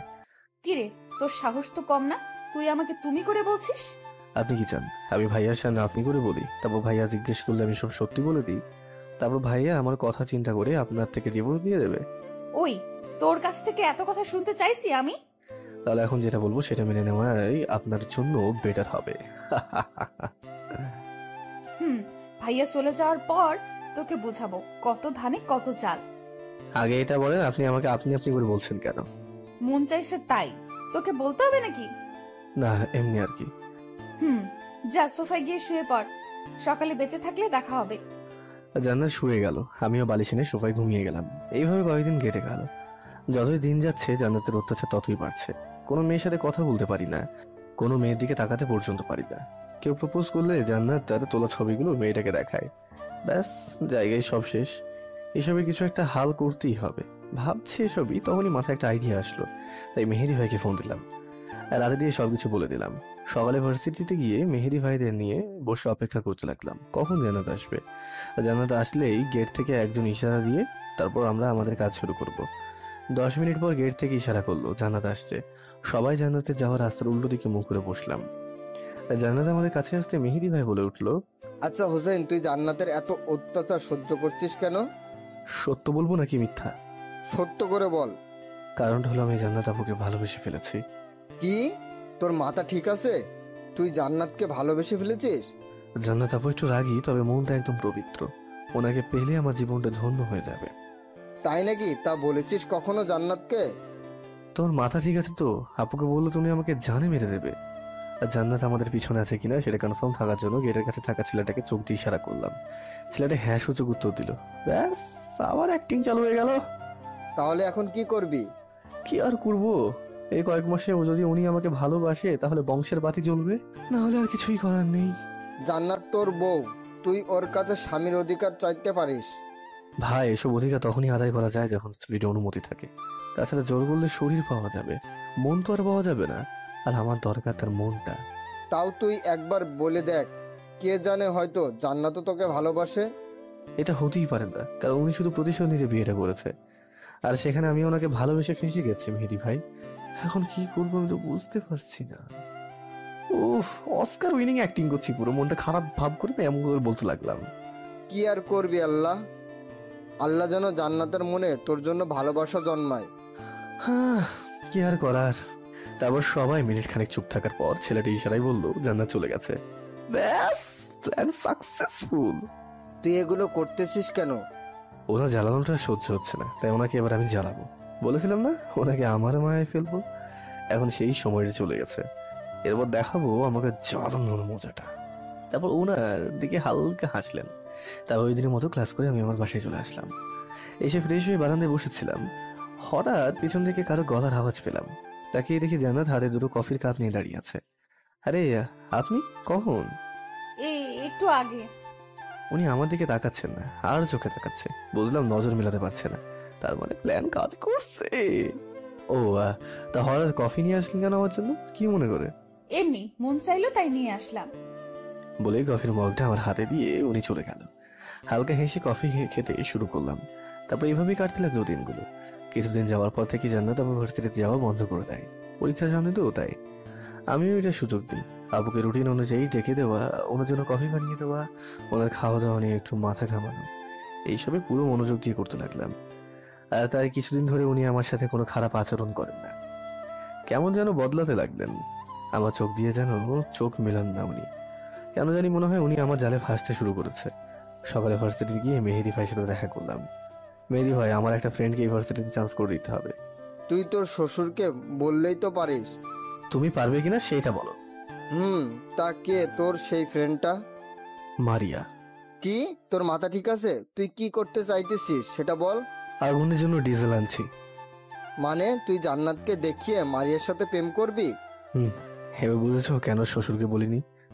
কিন্তু হোসেন, আমার কেন জানি মনে হচ্ছে তুই বড় একটা ভুল করতে চাচ্ছিস। এখানে ভুলের কোনো কিছুই নেই। আর এমনিতেও আর 8 মাস পরে তো আমাকে জান্নাত ছেড়েই দেবে। তখন আমি কি করব? আমার লাইফে গুছাতেও তো কাউকে লাগবে, তাই মারিয়াকে আমার দরকার। ওকে, তুই চিন্তা করিস না, আমি দেখছি। অ্যাডমিশন কবে থেকে? 2 দিন পর থেকে। তুমি সব ব্যবস্থা করো। এখন নিজে জ্বলবে আর বুঝবে উনি অন্যকে জ্বালালে কেমন লাগে। সবকিছুর হিসাব দেবো আমি গুনে গুনে। ওকে, তুই মাথা ঠান্ডা কর, আর যা করবি ভেবেচিন্তে করিস। আগে এটা বলো, তুমি কি এবারও ভার্সিটিতে থাকবে নাকি? আমি তো এখান থেকে রাজনীতি করি, তাই আরো কয়েক বছর আসি এখানে। তাহলে তো ভালোই। এবার আরো কিছুক্ষণ কথা বলে বাসায় চলে আসলাম। রাতে পড়াশোনা শেষ করে খাওয়া দাওয়া করে ছাদে গেলাম। হালকা কিছুক্ষণ ঘোরাফেরা করে রুমে এসে ঘুমিয়ে গেলাম। পরের দিন ভার্সিটি থেকে মারিয়ার কাছে অফার পাঠালাম। মারিয়া নিজেও জানে না আমি এটা করছি, যার কারণে মারিয়া ভার্সিটিতে চান্স পেয়ে রাজি হয়ে যায়। 2 দিন পর সকালে নাস্তার সময় মেহেদি ভাইয়ের কল আসলো, তাই রিসিভ করলাম। কিরে, তুই কই? নাস্তা করছি ভাই। মারিয়া ভার্সিটিতে ভর্তি হতে এসেছে, তুই এখনই আয়। কি? ওকে আমি এখনই আসছি বলে ফোনটা রেখে দিয়ে উঠে চলে যেতে লাগলাম। তখনই জান্নাত ডাক দিল। কোথায় যাচ্ছিস? ভার্সিটিতে যাবো, একটু কাজ আছে। নাস্তা শেষ করে তারপর যাবি। বসে নাস্তাটা শেষ কর। জান্নাত চোখ রাঙিয়ে বললো কথাটা। আমিও ওকে বললাম। বলে আবার ব্রেকফাস্ট করতে বসে গেলাম। ব্রেকফাস্ট শেষ করে তাড়াতাড়ি চলে গেলাম ভার্সিটিতে। গিয়ে দেখি মেহেদি ভাইয়ের সাথে দেখা করলাম। ভাই, মারিয়া কই? এখানে আছে ও। একলা একলা অনেক নার্ভাস ফিল করছিল, তাই আমার বান্ধবীকে বললাম মারিয়াকে কোম্পানি দিতে। আর ওরা ওখানে মারিয়াকে নিয়ে গল্প করতেছে, তুই যা। হুম বলেই মেহেদি ভাইকে জড়িয়ে ধরলাম, তারপর বাগানে চলে গেলাম। আমাকে দেখে বাকিগুলো উঠে চলে গেল। মারিয়া পিছনে তাকিয়ে দেখে আমাকে দেখে অবাক হয়ে গেল। সাথে সাথে গিয়ে মারিয়াকে জড়িয়ে ধরলাম। খেয়াল করলাম মারিয়া আমাকে জড়িয়ে ধরছে না। বুঝে গেলাম মারিয়ার মাঝে কোনো একটা কাহিনী আছে, তাই সাথে সাথে ছেড়ে দিলাম। ছেলেটাকে যার কারণে আমাকে ভুলে গেলে? মারিয়া মাথা নিচু করে আছে। আচ্ছা বসো, এখানে এত অবাক হওয়ার কিছুই নেই। তো এবার বলো ছেলেটাকে। তুমি চলে যাওয়ায় সিয়াম আমাকে মেন্টালি অনেক সাপোর্ট করে। তারপর বাসা থেকে ওর সাথে বিয়ে ঠিক করে। 5 মাসের জন্য সিয়াম দেশের বাইরে গেছে, আসলেই আমাদের বিয়ে হয়ে যাবে। গুড। তা কেমন আছো তুমি মারিয়া? ভালো। মারিয়ার চোখের কোণে হালকা পানি লক্ষ্য করলাম। মারিয়া, তুমি কি আমাকে ভয় পাচ্ছ? মাথা নেড়ে না না সূচক ইঙ্গিত দিল সে। শোনো, আমাকে নিয়ে টেনশন করো না, আমি তোমার কোনো ক্ষতি করবো না। তুমি ভালোভাবে পড়ালেখা করো, বন্ধু হওয়া যাবে আমার। কাঁদো কাঁদো অবস্থায় মাথা নেড়ে হ্যাঁ বললো সে। ওকে, তা বিয়ের সময় আমি কি যেতে পারবো? মানে বিয়ে তো ঠিক হয়ে আছে, বিয়ের সময় দাওয়াত পাবো তো নাকি? না খাওয়া বলে দাওয়াতও দেবে না? মারিয়া এবার হেসেই উঠলো। দোয়া করি এই হাসিটা যেন সারা জীবন এইভাবেই থাকে। আচ্ছা, আমার কথা বাদ দাও, তোমার সংসার লাইফ কেমন চলছে? কার সংসার লাইফ? কেন, তোমার আর জান্নাত আপুর? আমি হালকা হাসলাম। ওর কথায় মারিয়া সব বুঝে গেল। কি হয়েছে একটু ক্লিয়ার করে বলবে প্লিজ? হয়নি এখনো, তবে হবে আর 8 মাস পর। কি হবে? ডিভোর্স। কি? যা শুনছো সেটাই। ডিভোর্স? কিসের জন্য দিবে? আর তাহলে তোমাকে বিয়ে করেছিল কেন? তোমার কি মনে হয় জান্নাত আমাকে সংসার করার জন্য বিয়ে করেছে? না, জান্নাত আমার উপরে প্রতিশোধ নিতে বিয়েটা করেছিল। তারপর আমাদের মাঝে 1 বছর একটা কন্ট্রাক্ট হয়, আর সেটার সময় আছে মাত্র 8 মাস। তোমার কথা আমি কিছুই বুঝছি না। তাহলে শোনো, এই 6 মাসে এইগুলো হয়েছে আমার সাথে। জানি না বাকি 8 মাসে কিভাবে যাই। খেয়াল করে দেখি মারিয়া চোখের কোণে পানিটি টলমল করছে, আর মায়া ভরা চোখে আমার দিকে তাকিয়ে রয়েছে। সরি মারিয়া, আমার গল্প বলে হয়তো তোমাকে দুঃখ দিয়ে ফেলেছি। Sorry sorry. সরি হুসাইন, আমি তোমাকে ভুল বুঝেছিলাম। আরে ধুর, কি যে বলো তুমি না। যাকে পছন্দ করেছো সে নিশ্চয়ই ভালো হবে, চিন্তা করো না। আমাকে নিয়ে কোনো চিন্তাই করো না, আমার নিশ্চয়ই কোনো একটা গতি হয়ে যাবে। আর এমনিতেও আমার কোনো সিওরিটি নেই, যে কোনো সময় রং বদলে ফেলতে পারি, যেমনটা তোমার সাথে করেছি। মারিয়া এবার আর চোখের পানি আটকাতে পারলো না, সে হু হু করে কেঁদেই দিল। ওর মন ঠিক করা লাগবে, কি করা যায় আমি সেটাই ভাবছি। মারিয়া, আমার একটা কথা রাখবে? বলো। মারিয়া, তুমি তো আর আমার হবে না, প্লিজ আমার একটা হেল্প করে দিলে আমি জান্নাতের উপর আমার সব প্রতিশোধ নিতে পারবো। জান্নাত আপুর উপরে কিসের প্রতিশোধ নেবে তুমি? আর কি রকম হেল্প? জান্নাত যে আমাকে এতগুলো জ্বালিয়েছে না, সেগুলোর প্রতিশোধ নেব জান্নাতের থেকে। আর হেল্পটার কথা কিভাবে বলবো বুঝতে পারছি না। দুজনে কিছুক্ষণ চুপচাপ দাঁড়িয়ে রইলাম, আর মারিয়া আমার দিকে তাকিয়ে রইল। আমাকে প্রেম করার নাটক করতে হবে, তাই তো? মারিয়ার কথা শুনে আমি অবাক হয়ে উঠলাম। ও আমার মনের কথা কিভাবে বুঝতে পেরে গেল? ও কিভাবে জানলো যে আমি এটাই বলতাম ওকে? শোনো, জানলাম কিভাবে এটা ভেবো না। আর তুমি এখনো আমার কাছে আগের মতোই আছো। তোমার চোখ দেখে আমি সব বুঝতে পারি তুমি কি বলতে চাও। তুমি এখনো আমার কাছে সেই আগের হুসাইন আছো। ওর কথাগুলো শুনে হালকা হলাম, কারণ মারিয়া নাকি আমার চোখে পড়তে পারে, এটা আগে থেকেই জানি। এবারও হয়তো চোখ পড়েছে, তাই কিছুটা হালকা হলাম। শোনো, তোমার যে কোনো হেল্প লাগলে বলবে, আমি আছি তোমার পাশে। মাথা নেড়েই শুধু হ্যাঁ বললাম। তুমি কি জান্নাত আপুকে ভালোবাসো? জানি না। কি হলো, হাসলে কেন? না এমনি। আচ্ছা এটা বলো যে এখানে র্যাগিং এর কি অবস্থা, মানে কি কি বলতে হবে? তুমি তো এখানে পুরনো, তাই জানলে বলে দাও প্লিজ। এবার আমি মুচকি হাসলাম। কি হলো, তুমি মুচকি হাসলে কেন এবার? আসো তুমি, বলেই মারিয়াকে নিয়ে ক্যান্টিনে গেলাম। নতুন পুরাতন প্রায় সবাই আছে এখানে, তাই আমি, মারিয়া, মেহেদি ভাই 3 জনে একটা টেবিলের উপর দাঁড়ালাম। অ্যাটেনশন গাইজ, সবাই আমাদের দিকে তাকালো। হাই, আমি হুসাইন, এই ভার্সিটির 2য় বর্ষের ছাত্র। এতটুকুর বেশি আমি কিছু বলতে চাই না। আর আমার সম্পর্কে পুরনো যারা আছে তারা সবাই জানে, বিশেষ করে নতুন যারা এসেছো তারা কিছুদিনের মাঝে আমার সম্পর্কে নিশ্চয়ই জেনে যাবে। সো আমি যেটা বলতে এসেছি এই হলো যে এই মেয়েটা, এর নাম হলো মারিয়া, আমার ফ্রেন্ড মারিয়া। ভার্সিটিতে নতুন ভর্তি হয়েছে, তাই টেনশনে আছে র্যাগিং নিয়ে। তাই আমার ক্লাসমেট বা সিনিয়র ভাই এবং আপুদের জানানো যাচ্ছে যে সবাইকে র্যাগিং করলেও আমার ফ্রেন্ডদের দিকে যেন কেউ নজর না দেয়। আর কেউ যদি ওর সাথে খারাপ আচরণ বা বেয়াদবি করেছে তাহলে আমার থেকে খারাপ আর কেউ হবে না। তারপর মারিয়াকে নিয়ে গাছতলায় চলে আসলাম। র্যাগিং এর চিন্তা গিয়েছে? এমন ভাবে না বললেও পারতে। এখন তো কেউ ফ্রেন্ড হতে চাইবে না। সমস্যা কি? তুমি আমাদের টিমের মেয়েদের সাথে চলাফেরা করবে। তারা তো সিনিয়র আমার। তো কি হয়েছে, কিছুদিন গেলে এমনি ফ্রেন্ডশিপ ঠিকই হয়ে যাবে। ওকে, দেখি এখন কি করবে। কি আর করবো, বাসায় যাব। ও হোসেন, তুই তো লাস্ট প্ল্যানটা করবি কবে থেকে? জান্নাত আবার পরীক্ষা শেষ হয়ে যায়, এখন করলে ওনার পরীক্ষায় খারাপ হয়ে যাবে, আর আমি চাই না পরীক্ষায় এসব সমস্যা হোক। ওকে, তাহলে মারিয়া ততদিন রিল্যাক্সে ক্লাস করতে থাকুক। ওকে, তা মারিয়া তুমি এখন কোথায় থাকো? এখানে? চাচার বাসায়। ও, তাহলে তো ভালোই। হুম তারপর ওনাদের সাথে কথা বলা শেষ করে বাসায় চলে আসলাম। ফ্রেশ হয়ে বসে বসে টিভি দেখতে লাগলাম। জান্নাত পড়তে আর ডিস্টার্ব করতে লাগলাম না। বিকেলে ছাদে হাঁটছিলাম, তখন জান্নাত এসে আমার সামনে দাঁড়ালো। কিছু বলবেন? কি? কালকে আব্বু আম্মু আসবে এখানে, তাই বাজারে যা, গিয়ে সব বাজার নিয়ে আয়। ও আচ্ছা, তা হঠাৎ এখানে আসবে কেন? সামনে আমার পরীক্ষা, তাই আমার যেন কোনো কাজ করতে না হয়, তাই আম্মু আসবে। আমি শুধু পড়ালেখায় মন দিব। এমনি তো কি কাজ করেন আপনি? সব তো আমিই করি। ওই রাগাবি না বলে দিলাম। যা গিয়ে বাজার থেকে সবকিছু কিনে নিয়ে আয়, আর কাল থেকে আম্মু বাসায় রান্না করবে। ওকে। কেনাকাটা শেষ করে সন্ধ্যায় আসলাম। ফ্রেশ হয়ে রুমে যেতেই দেখি আমার শাশুড়ি আমার শ্বশুর বসে আছে। ওনাদের দেখে তো অবাক হয়ে গেলাম। ওনাদের তো কালকে আসার কথা, তাহলে আজকে কেন? তারপর হাসি মুখে ওনাদের সাথে কৌশল বিনিময় করলাম। জান্নাত আপু গিয়ে রান্নাঘরে সবকিছু ঠিক করলো, তারপর আমার শাশুড়ি গিয়ে রান্না করে নিল। খাবার খেতে সবাই একসাথে বসলাম। বেশ জান্নাত ওনাদের খোঁজ খবর নিতে লাগলো, আর এতদিন পরে হাতে রান্না পেয়ে সামনে গিলেই যাচ্ছি। তখনই জান্নাতের আব্বু বলে উঠলো, জামাই, আমরা কি নাতি নাতির মুখ দেখবো না? ওনার এই কথা শুনে খাবার গলায় আটকে গেল। না ভিতরে যাচ্ছে না বাইরে ফেলতে পারছি। বড় বড় হয়ে গেল চোখ দুটো। কি বলবো কিছুই তো বুঝতে পারছি না। আর জান্নাত আপুর দিকে তাকিয়ে দেখি উনিও একইভাবে টাসকি খেয়ে আছেন। তখনই পরিস্থিতি স্বাভাবিক করতে বললাম, জি আসলে আপনার মেয়ে চাইছে আর কি ওই পরীক্ষাটা শেষ হওয়ার পর এসব নিয়ে প্ল্যান করতে। ও, তাহলে তো ভালোই। জান্নাত আপু একটা শান্তির নিঃশ্বাস ফেললো।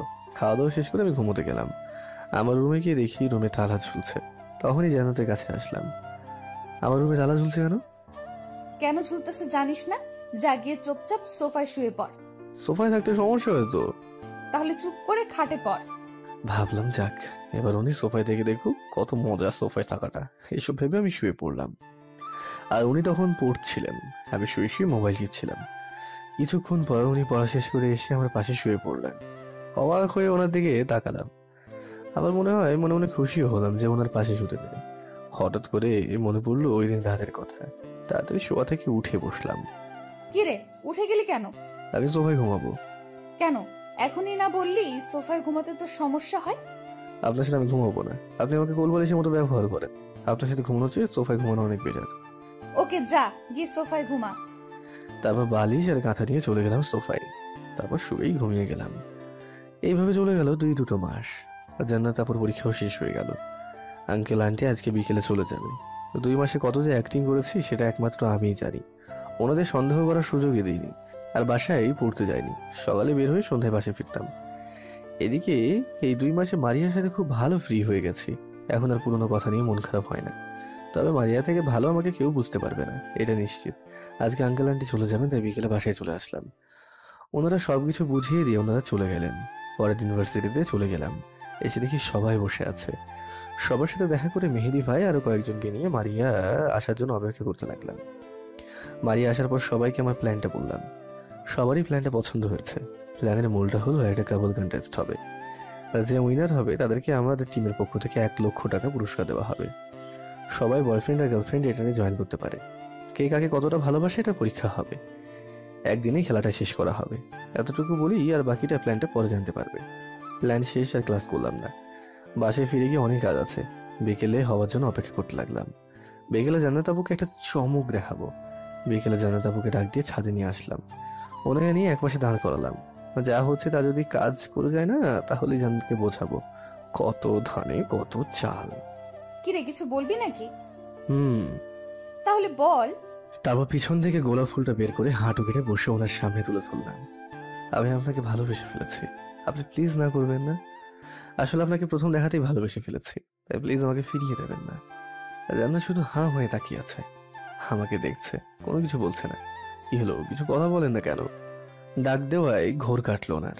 তারপর উনি বললেন, ওই তোর মাথা ঠিক আছে? কি বলছিস তুই? আমার মাথা একদমই ঠিক আছে। তাহলে এসব কি বলছিস? আর 5 মাস আছি, আর আমি তোর সাথে এখন এসব বলে আমাকে রাগাস না।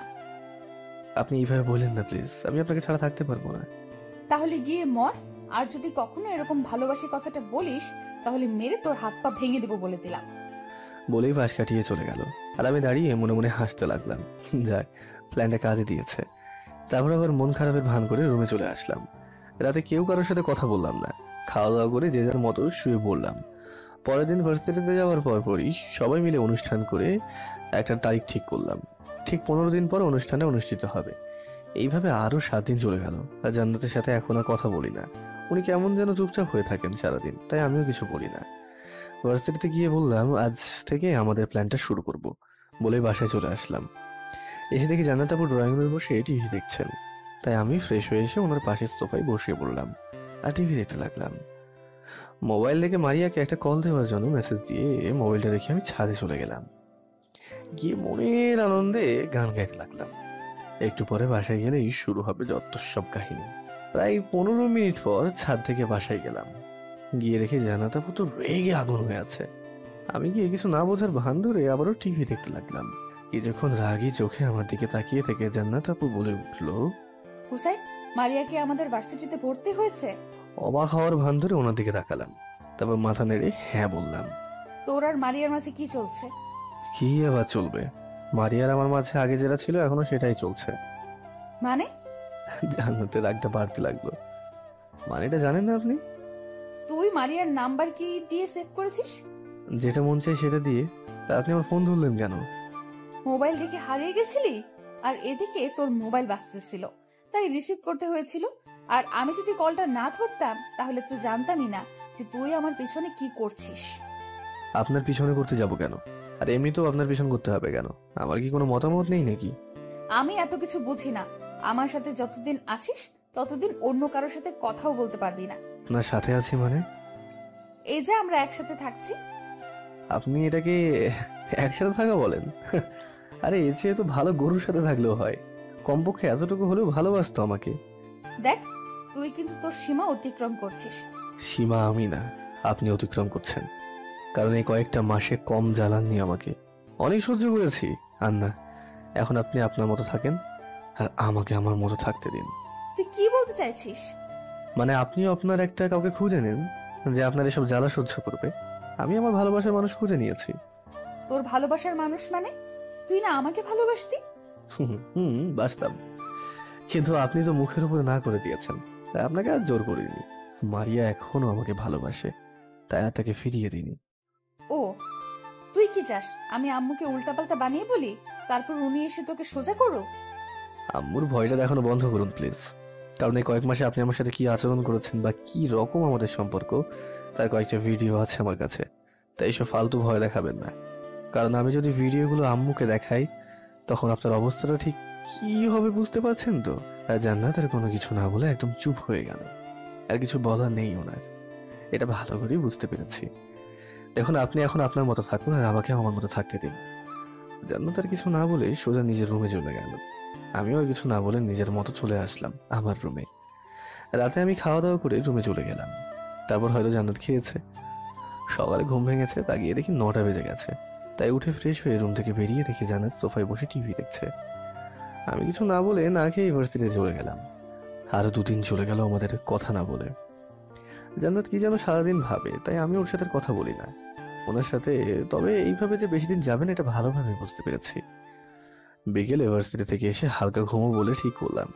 যা ভাবা তাই কাজ। তবে ঘুমটা বেশিক্ষণের জন্য হয়নি, কারো ডাকে ঘুমটা ভেঙে গেল। তাকে দেখি জান্নাত দাঁড়িয়ে আছে চোখে হালকা পানি নিয়ে। তাই উঠে বসলাম শোয়া থেকে। এখনই ছাদে আয়, তোর সাথে কথা আছে আমার। বলেই সোজা চলে গেল। আমি কিছু বলার অপেক্ষাও করলো না, উঠে ফ্রেশ হয়ে চলে গেলাম। ছাদে গিয়ে দেখি জান্নাত এক কোণে দাঁড়িয়ে আছে, তাই ওর কাছে গেলাম। কি বলবেন বলুন? আমি একটু রাগ দেখিয়েই বললাম, তুই এভাবে কথা বলছিস কেন? সরি, ঘুম থেকে উঠে এসেছি তো তাই এরকম। তো বলেন কি বলবেন? তুই আমাকে কয়েকদিন আগে বলেছিলি না আমাকে ভালোবাসিস? হুম। আমি তো তোকে ফিরিয়ে দিয়েছিলাম, তাই না? কিন্তু এখন ওসব বলছেন কেন? আজকে যদি বলি আমি তোকে স্ত্রীর অধিকার দিতে চাই? জানাতে কথা শুনে হাঁ হয়ে গেলাম। তবে এটা যে হবার তা আগে থেকে আন্দাজ করতে পেরেছিলাম, কিন্তু কি বলবো বুঝতে পারছি না। কিরে, কিছু বলছিস না কেন? সরি, আসলে আমি এখন আর আপনাকে ভালোবাসি না। আর মারিয়াকে আমি কথা দিয়েছি যে ওকে আমি বিয়ে করব। তাই প্লিজ, মারিয়া থাকতে আমি আর কাউকে নিয়ে ভাবতেও চাই না। কেন, আমি কি মারিয়ার চেয়ে সুন্দর না? আমি তা বলিনি, আসলে মারিয়া আমাকে অনেক অনেক ভালোবাসে। আর এমনিতেও আমি ওর মনটা একবার ভেঙেছি, আর মনটা ভাঙতে চায় না। আমি মারিয়াকে বুঝিয়ে বলবো, তাও তুই আমাকে ফিরিয়ে দিস না প্লিজ। সরি, আমি পারবো না। দেখ, বারে বারে একটা কথা বললে ভালো লাগছে না, তাই যা বলছি তা মেনে নে, না হলে আমি কিছু একটা করব, বলে দিলাম। আপনি যা পারেন করে নেন, বলেই ওনাকে পাশ কাটিয়ে চলে আসলাম। নিচে এসে পড়তে বসে গেলাম, তারপর খাওয়া দাওয়া করে শুয়ে পড়লাম। মনে মনে ভাবতে লাগলাম যে এবার থেকে বুঝবে জান্নাত আমাকে জ্বালানোর মাসুলটা কিভাবে নাই। এইসব ভাবতে ভাবতে কখন যে ঘুমিয়ে গেলাম তা বলতে পারি না। ঘুম থেকে উঠে ফ্রেশ হয়ে নাস্তা করতে গিয়ে দেখি জান্নাত বসে আছে, চোখগুলো লাল হয়ে আছে, আর চোখের নিচে হালকা কালো হয়ে আছে। বুঝতে বাকি রইল না সারা রাত সজাগ হয়ে কান্না করেছে। আর জান্নাত দিকে খেয়াল না করে আমি চলে গেলাম ভার্সিটিতে। তারপর সবাইকে কালকের ঘটনাটা বললাম। তারপর ক্লাস শেষ করে সবার সাথে আড্ডা দিতে দিতে লেট হয়ে গেল, তাই লেট করে বাসায় চলে আসলাম। ফ্রেশ হয়ে এসে দেখি জান্নাতকে গল্পের বই পড়ছে। আমি এসে ওনার পাশের সোফায় বসে গেলাম। এখনো চোখগুলো ফোলা আছে আর কালো দাগগুলো স্পষ্ট হচ্ছে। জান্নাত হঠাৎ বলে উঠল, কিরে, এত দেরি হলো যে? সারাদিন কোথায় ছিলি? ক্লাস শেষ করে মারিয়াকে নিয়ে একটু ঘুরতে গিয়েছিলাম, তাই আসতে দেরি হয়ে গিয়েছিল। জান্নাতকে রাগাতে কথাটা বললাম। আর জান্নাত শান্ত মুখটা নিমেষেই লাল হয়ে গেল। কিরে, বউ থাকতে তুই বাহিরের মেয়ে নিয়ে ঘুরতে যাস, লজ্জা করে না? সরি, আপনি আমার বউ না, আমাদের কন্ট্রাক্টে বিয়ে হয়েছে, তাই সব ফাউল কথা আমাকে বলবেন না। দেখ, আমাকে রাগাবি না, তাহলে যে আমি কি করব তা নিজেও জানি না। আপনি কি করবেন সেটা আমার দেখার ব্যাপার না, যা করার করেন গিয়ে। আমি তোকে সোজা করে ফেলবো বলে দিলাম। আপনি আমার কিছুই করতে পারবেন না, তাই ভয় দেখানো বন্ধ করুন। এক ছিল আম্মুর কাছে নালিশ দেওয়া, তাও বন্ধ করে দিলাম আমি। ঠিক বলেছিস, তোর ক্ষতি না করব, না করার পর বুঝবি কার ক্ষতি করেছি। মানেটা তোকে বলতে যাব কেন? আপনাকে বলতে হবে না। আর কিছু বলার আগে আমার ফোনটা বেজে উঠলো, তাকে দেখি মারিয়া কল দিয়েছে। মনে মনে একটু খুশি হলাম, যাকে এবার একটু জান্নাতকে জ্বালিয়ে নিই। কলটা ধরলাম আমি। হ্যাঁ বেবি, বলো। হোসেন, জান্নাত কি সামনে বসে আছে নাকি? বেবি, তোমাকে আমি অনেক ভালোবাসি। তাকে দেখি জান্নাতের চোখগুলো রাগে লাল নীল হলুদ হয়ে গেছে। আর আমাকে কাঁচা খেয়ে ফেলবে এমন মনে হচ্ছে। আমি সেদিকে পাতা এনে দিয়ে নিজের মতো করে কথা বলতে লাগলাম। ও, তা কালকে ভার্সিটিতে একটু তাড়াতাড়ি আসো, কাজ আছে। ওকে, তুমি চাইলে রিহার্সাল বাসায় করতে পারি। যেভাবেই হোক এই কন্টেস্টটা জিততেই হবে আমাদের বেবি। তাড়াতাড়ি আইসো, রাখি, bye. Okay, bye, love you. বলেই ফোনটা রেখে দিলাম। এদিকে জান্নাত রাগের শেষ সীমানায় পৌঁছে গেছে, কখন যে কি করে ফেলে কে জানে। তুই কিসের কন্টেস্টের কথা বলেছিলি রে? ভার্সিটিতে একটা নতুন কন্টেস্ট হয়েছে, ওইটার নাম কি? Best couple of the year. মানে এমন কোনো কন্টেস্ট তো নেই আমাদের ভার্সিটিতে। ছিল না, কিন্তু এবার হয়েছে, আর আমিও এটাতে জয়েন হয়েছি। তোর পার্টনার কে? কে আবার? মাই লাভ, মারিয়া। জান্নাত তো রেগে ফেটে যাচ্ছিল, তাও কিছু না বলে নিজের রুমে চলে গেল। সকালে ফোনের আওয়াজে ঘুমটা ভাঙলো, তাকে দেখি মেহেদি ভাইয়ের ফোন এসেছে, তাই ফোনটা রিসিভ করলাম। হুসেন, তুই কোথায়? এখনই ভার্সিটিতে আয়। কেন, কি হয়েছে? আয়, তারপর বলছি, তাড়াতাড়ি আয়। বলে মেহেদি ভাই ফোনটা রেখে দিল। উঠে ফ্রেশ হয়ে রেডি হয়ে বাইরে যেতেই দেখি জান্নাত আমাকে দেখে মিটি মিটি হাসছে। ওদিকে নজর না দিয়ে আমি সোজা চলে গেলাম ভার্সিটিতে। মারিয়া মাথাটা নিচু করে বসে আছে, আর মেহেদি ভাইয়ের মুখে চিন্তার ছাপ ফুটে আছে। কি হয়েছে মারিয়া? মারিয়াকে ভার্সিটিতে থেকে টিসি দিয়ে বের করে দিয়েছে। কেন? জান্নাত হয়তো কোনো কিছু বলেছে ওর বাবার কাছে। আর কোনো কিছু না বলে মারিয়াকে নিয়ে সোজা রুমে চলে গেলাম প্রিন্সিপাল স্যারের কাছে। স্যার, মারিয়াকে বের করে দেওয়ার কারণটা কি? দেখো, তোমার শ্বশুর বলাতে আমাকে করতে হয়েছে, এতে আমি কিছুই জানি না। ওকে। ফোনটা বের করে জান্নাতের আব্বুকে ফোন দিলাম। রিং হওয়ার একটু পথ ধরলো। হ্যাঁ বাবা, বলো। আপনি এখনই আমার বাসায় গিয়ে জান্নাতকে নিয়ে ভার্সিটিতে আসেন, 1 ঘন্টার ভিতরেই। বলেই ফোনটা কেটে দিলাম। তারপর গিয়ে সবার সাথে বসে রইলাম। ক্যান্টিনে ঘন্টাখানেক পরে পিওন এসে রেখে গেল প্রিন্সিপাল রুমে যাওয়ার জন্য। মারিয়াকে নিয়ে চলে গেলাম প্রিন্সিপালের রুমে। আর জান্নাত আর ওর আব্বু বসে আছে। আঙ্কেল, মারিয়াকে ভার্সিটি থেকে বের করে দেওয়া হয়েছে কেন, কারণটা জানতে পারি? জান্নাত বলেছে ওর নাকি কি সমস্যা আছে, তাই বের করে দিতে বলল। তাই আমি ওকে এখান থেকে অন্য ভার্সিটিতে ট্রান্সফার করার ব্যবস্থা করছি। জান্নাত, তোমার সাথে আমার কথা আছে, একটু ওই রুমে আসো তো। বলে মারিয়া আর আমি পাশের রুমে চলে গেলাম। কিছুক্ষণ পর জান্নাত আসলো। তুই রাগলে কিন্তু সেই লাগে, তা জানিস? মজা নিচ্ছেন? হুম। আচ্ছা, সোজা কথায় আসি। আপনি যদি মারিয়াকে ভার্সিটি থেকে বের করে দেন তাহলে আমিও ওর সাথে চলে যাব। শুধু ভার্সিটি থেকে না, আপনার লাইফ থেকেও চলে যাব। পরে কাউকে কিছু বলতে পারবেন না। জান্নাত আমার কথা শুনে হাঁ করে আমার দিকে তাকিয়ে রইল। চোখের কোণে পানি জমে টলমল করছে। হয়তো চোখ থেকে এখনই বৃষ্টি নামবে। দেখুন, যেই 5 মাস আছে এটা যদি আপনি আমার সাথে থাকতে চান তাহলে মারিয়াকে ভার্সিটিতে শান্তিতে থাকতে দিন। নাহলে দেখবেন মারিয়ার সাথে আমি উধাও হয়ে যাব। ভেবে দেখবেন কি করবেন। বলেই মারিয়াকে নিয়ে সেখান থেকে ক্যান্টিনে এসে পড়লাম। বিকেলে মারিয়াকে প্রিন্সিপাল স্যার ডেকে নিয়ে জিসির সবকিছু ক্যান্সেল করে দেয়। সন্ধ্যায় বাসায় গিয়ে কয়েকবার কলিং বেল দেওয়ার পরেও দরজা খুললো না। তাই বাধ্য হয়ে চাবি দিয়ে দরজা খুলে ভিতরে গেলাম। ভিতরে গিয়ে জান্নাতের রুমে উঁকি দিয়ে দেখি জান্নাত ঘুমোচ্ছে। জান্নাতের ঘুমানো চেহারাটা অনেক সুন্দর, তাই এটা দেখার জন্য একবার রুমে গেলাম। জান্নাত ঘুমিয়ে আছে ঠিকই, কিন্তু দেখে মনে হচ্ছে প্রচুর কান্না করে ঘুমিয়েছে। চোখের কাজলগুলো লেপটে আছে।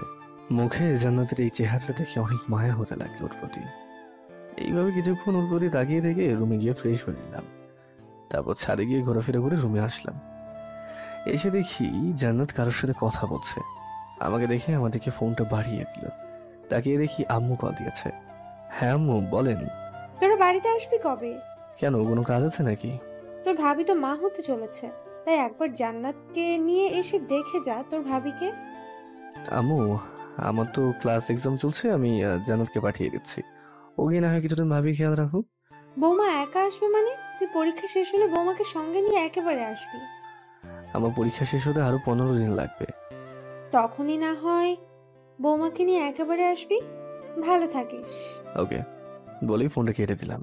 আমি চলে গেলে তুই শান্তিতে থাকতে পারবি, তাই তো? বলে রুমে চলে গেলাম। এইভাবে চলে গেল আরো 10 দিন। জান্নাত মুখ বুঝে এখন আমার সব কথা শোনে। আর জান্নাত দেখানোর জন্য মারিয়াকেও বাসায় নিয়ে আসি। আর জান্নাত কিছু বলতে না পেরে শুধু কান্না করে। এগুলো দেখে আমি নিজের মনে সব কষ্ট আর দূর করি। আর জান্নাত দেখলে এখন মায়া হয়, কিন্তু পুরোনো কথাগুলো মনে হলে সবকিছু ভুলে যাই। বিকেলে ক্লাস শেষ করে ভার্সিটিতে বসে সবাই আড্ডা দিচ্ছিলাম। তখনই মারিয়া বলে উঠলো, হোসেন, তুমি এবার জান্নাত আপুকে মেনে নাও। আপুর কি অবস্থা হয়েছে, কেঁদে কেঁদে দেখেছো একবার? ওই হ্যালো, আমাকে 8 মাস জ্বালিয়েছে আর আমি তো মাত্র 1 মাস। এত তাড়াতাড়ি হোসেন কাউকে ক্ষমা করে না। তুমি দেখেছো জান্নাত আপু কতটা শুকিয়ে গেছে? উনি ওনার ভুলটা বুঝতে পেরেছে, আর যে তার নিজের ভুলটা বুঝতে পারে তাকে ক্ষমা করে দেওয়া মহৎ গুণ। মারিয়া প্লিজ, জান্নাতকে আরো কিছুদিন জ্বলে নি, তারপর না হয় বলবো। না হলে এটা অনেক কম হয়ে যাবে। কয়েকদিন পর না হয় জান্নাতকে সব বলেই দেবো। তোমাকে কিছুই বলতে হবে না, সময় হলে আমি জান্নাত আপুকে সব বলে দিব। ওকে, কিন্তু আর কিছু বলিয়ে এইভাবে চলার পর বলবো। ওকে ওকে, তা তুমি গ্রামে যাওয়ার কথা কবে যাবে? কাল বিকেলে গিয়ে ভাবিকে দেখে আসবো ভাবছি, আর কিছুদিন থেকেও আসবো। ওকে, বেস্ট অফ লাক। আরো কিছুক্ষণ গল্প করে বাসায় চলে আসলাম। পরের দিন বিকেলে জান্নাতকে নিয়ে বাসায় চলে আসলাম। সবাই